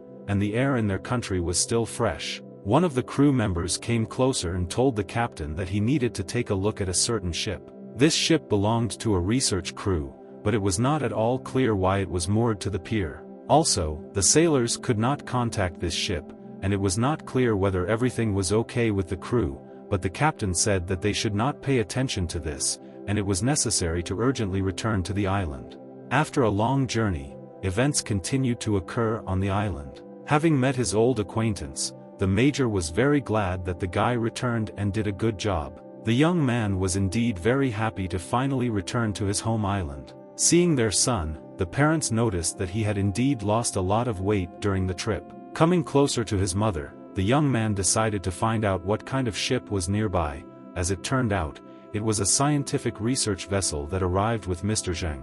This Mr. was supposed to help solve environmental problems on the island. A slightly worried man came closer and said that they had already met Kurumi earlier. Seeing this man, the hero immediately began to get nervous and was overcome with anger. After all, this man deceived Sister Yi of her money, and he still had the audacity to come back. The alarmed mother did not understand what was going on, because Mr. Zhen was a good person in her opinion and came to help them develop. According to the mother, this man's proposals could bring them a lot of money. Starting to laugh evilly, the young man decided that he should think a little. Soon after this, after thinking a little, Kurumi came to the conclusion that it was necessary to drive this scoundrel out of this island. Looking at everything that was happening, the hero's parents and the major were simply shocked by this turn of events. Kurumi also decided to ask the major to immediately arrest this research vessel, because it is a longliner that is stealing fish from his fishing grounds, and he suspects that there are Oriental spies inside who are spying on their sea spaces. This statement was even more shocking, which is why my parents and my uncle did not understand how to react to this. Sighing heavily, the young man said that he would never have collected it, and this is the absolute truth. That is why the determined major said that he would do everything as the guy asked him. The worried mother came closer to her son and asked if he really thought she had been deceived again, but Kurumi only said that it was not her fault. Suddenly, Gina came closer and decided to introduce herself to the protagonist's mother. The girl said that she is Kurumi's adopted daughter. These words made the woman nervous, because her adopted daughter was the same age as her son. Two more children also came up and started calling Kurumi's parents grandparents. The mother immediately felt bad, because she realized that this girl was pregnant before marriage, and her son was simply distraught. Now the main character tried to justify himself, saying that these were the children whom he saved in Uzbekistan, they could be considered his adopted children.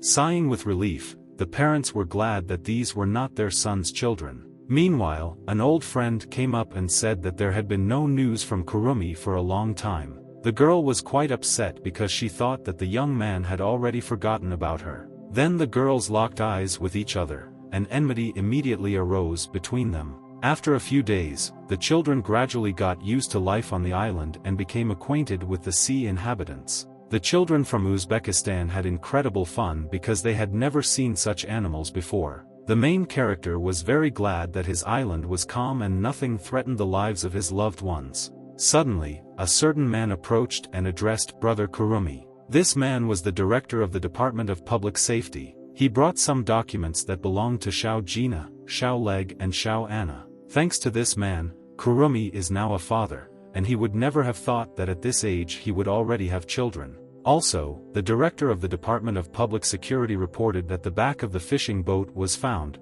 and it was Sadoswa, whom he met earlier. The young man understood that these residents of the East were planning something evil. In addition, a warship was scheduled to arrive tomorrow, which made it necessary for Kurumi to receive it. At that time, the man who was responsible for security decided to rest a little and entrusted the most difficult task to the main character. After thinking a little, Kurumi realized that a warship from another country would arrive on his island. That is why the boy decided that he would not go on this mission, because he was transporting weapons from Uzbekistan, and was very guilty before that country. The next day, a warship from another country had already arrived. The comrades communicated with each other, and men wanted to understand whether the enemy country really had a chance of victory if they fought against them. The officials disembarked from the ship again, and among them was one of Kurumi's acquaintances. One of the subordinates told the guy that he needed to install a translator. Putting on a translator, the main character wanted to understand what all the fuss was about,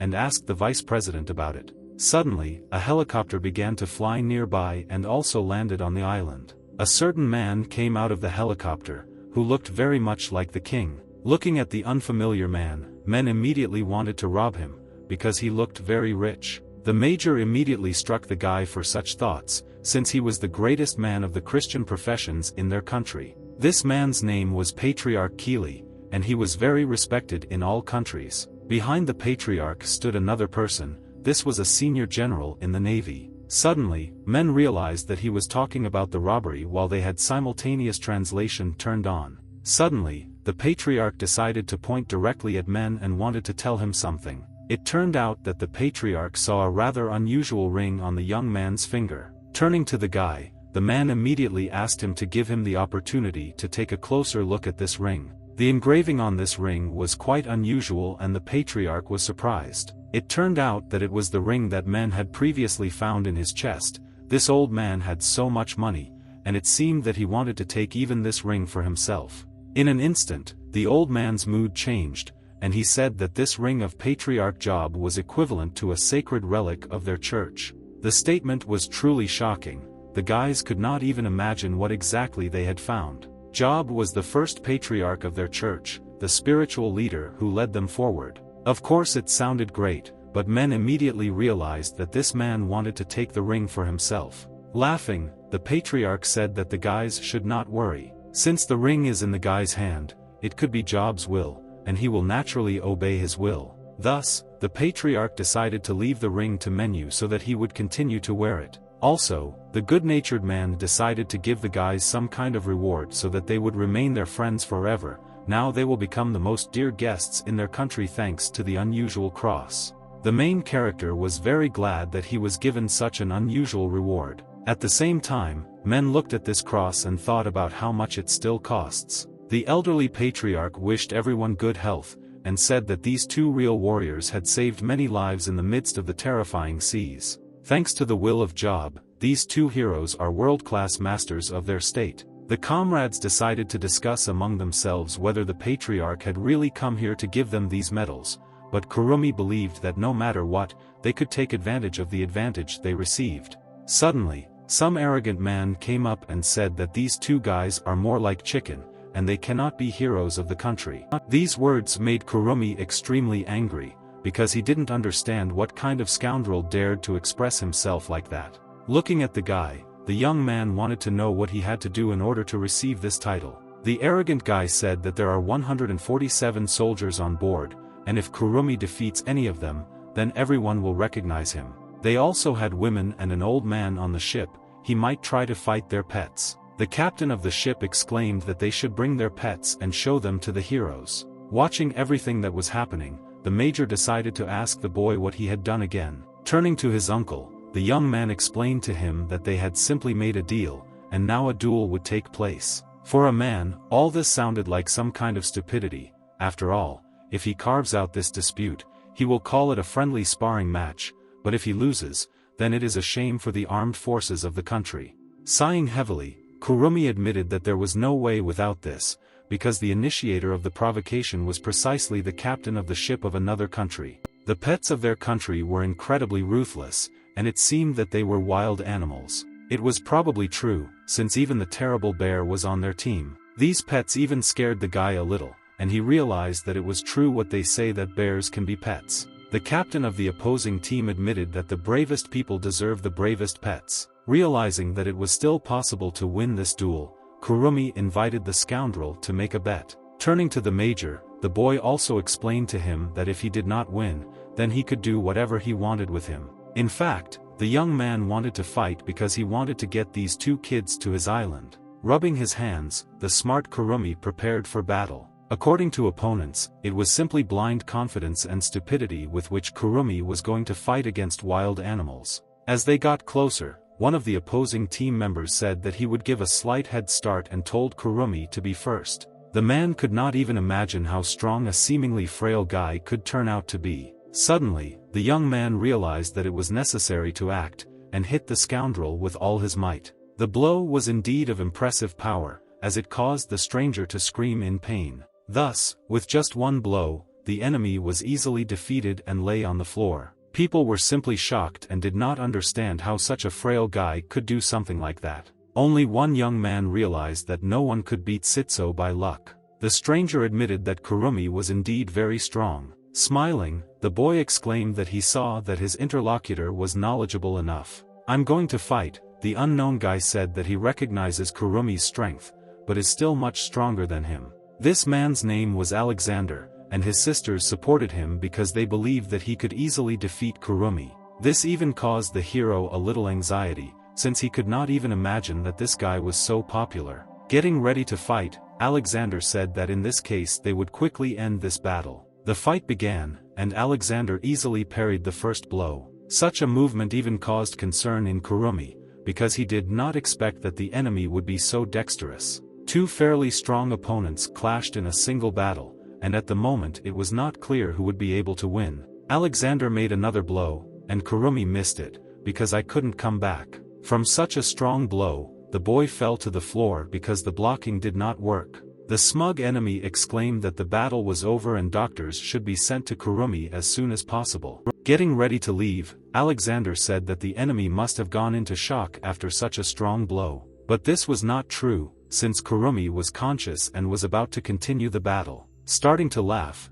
the young man asked if his opponent would lie down next to him. Not understanding what was happening, Alexander was simply in shock, because such an outcome of the battle was impossible, because after his blow everyone was unconscious. Laughing maliciously, Kurumi said that now it was his turn to attack. After another blow, the main character easily defeated Alexander, and at the moment this was his strongest opponent. After defeating the enemy, the pets were now in the hands of the young man, and he was very happy about such unusual animals. Using his magical abilities, Kurumi used the enlightenment technique to begin to control his pets. One of the pets immediately began to cuddle up to the guy, and then he realized that a brown bear was now near him. There were also several other cute animals nearby, but it was not yet clear who they were. In fact, the captain of the enemy ship was very sorry to give up the brown bear cub, because he would not be able to endure life on ships. After 2 weeks, events continued to occur on the protagonist's ship. I turned to my team. The young man remembered that he had not sold fish at the market for a long time, and now he really misses it. Men decided to ask his friend how much he earns from this, but his friend argued that this is called a not forgetting how you started and doing what you did before again. A ship carrying the hero and his crew began to sail nearby. There were quite a lot of people on the island, and even the main character could not understand who was there. Looking at each of the people, Kurumi wanted to understand what they were doing on his island. Having moored to the island, Kurumi disembarked on it, and the first thing he wanted to do was find out what was happening here. It turned out that these people came to the island to buy fish, because they did not have the opportunity to do this in the city. In fact, Sister Ji attracted a large number of people to buy fish in bulk and showed the whole island how good their fish was. Feeling delighted, the young man shouted that people had arrived here just in time, because today they were giving gifts. Now they were able to catch wild blackhead fish. Usually their catch was about 600 kilograms, but today it was only 488 kilograms, so there was a limit of 2 fish per person.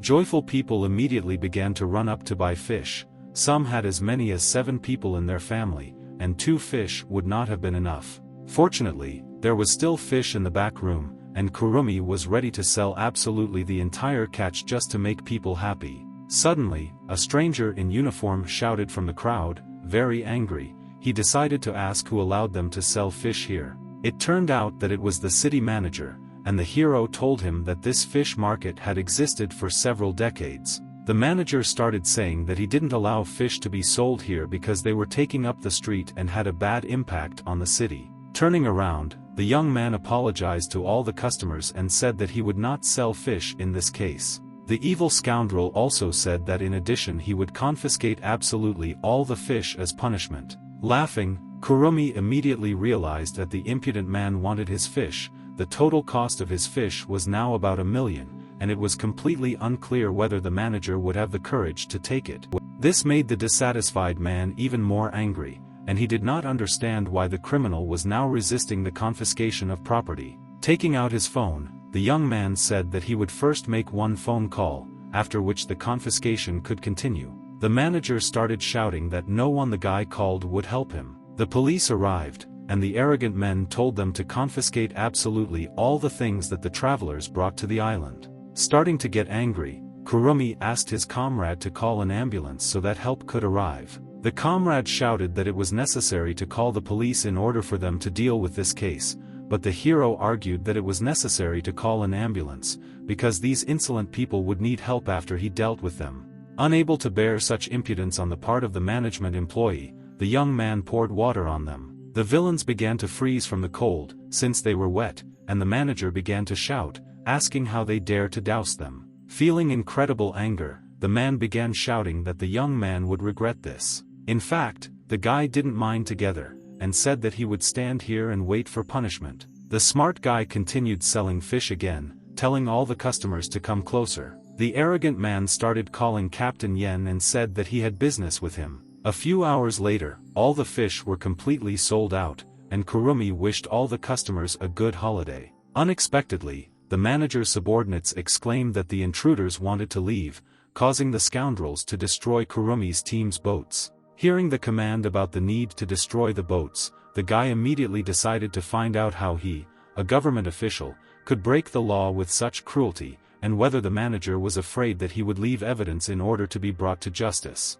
The crazy insolent didn't care at all about this, because he was going to control this territory and break the camera of journalists and people who were trying to take pictures. Smiling, the young man decided to find out whether the scoundrel really had the courage to do this. Closing his eyes, the man admitted that this was indeed the case, and he would do everything in order to earn as much money as possible. The alarmed man saw that the journalists were also here. As it turned out, having heard that it was very hot in the market today, the reporters came for material. Some people also became angry because they were against the old law enforcement agencies. The manager was simply shocked by this turn of events, because he did not expect that people would take up arms against him. Trying to calm the crowd of people, the man claimed that they were simply arresting a suspect. The culprit also tried to claim that the gang was suspected of smuggling sea fish due to areas contaminated with nuclear weapons. The scoundrel claimed that it is not normal to have a fish weighing more than 200 kilograms. Some people even thought there was actually some meaning to it,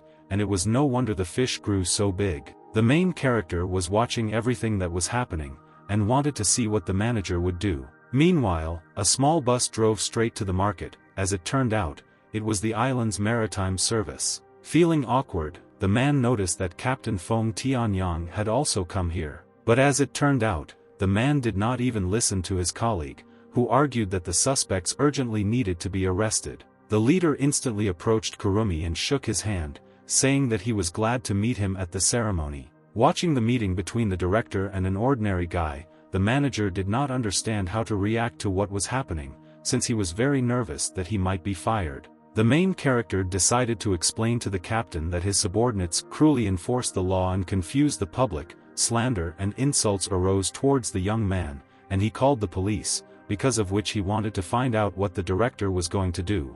The disgruntled director exclaimed that these guys must be arrested first. According to the subordinate, this whole situation turned out to be a misunderstanding, and he nevertheless decided to admit that it was his fault and began to beg to be fired from his job.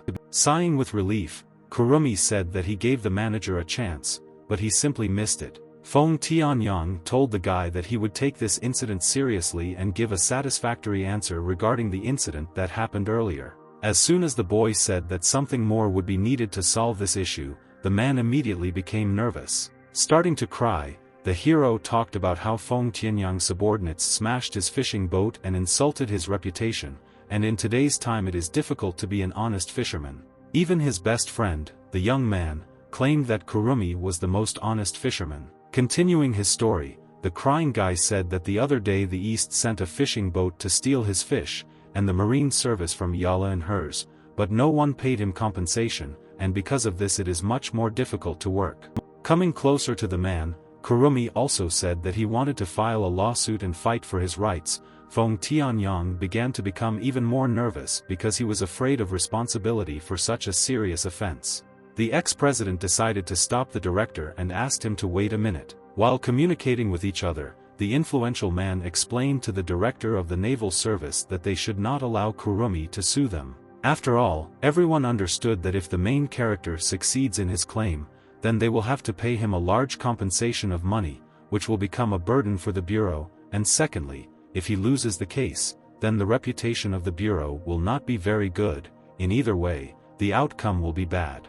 That is why the ex-president came up with one idea that they could bring to life only together. Talking with Kurumi, the official decided to ask the young man how he would like to receive compensation for the fishing boat from the East, because the main thing for them was that he did not give off sparks. The smart guy understood that he needed a boat, and I could not solve this problem, which is why the man immediately decided to send the boat to Qianlian City. Meanwhile, the police had already detained the corrupt manager, who was still begging to be released because he had a hungry child at home waiting to be fed. Some time later, events continued to occur on the yacht. Thus, thanks to the efforts of the protagonist, the fishing boat returned. Besides, it cost more than 3 million yuan. Previously he wanted to take it cheap, but they gave him a free gift.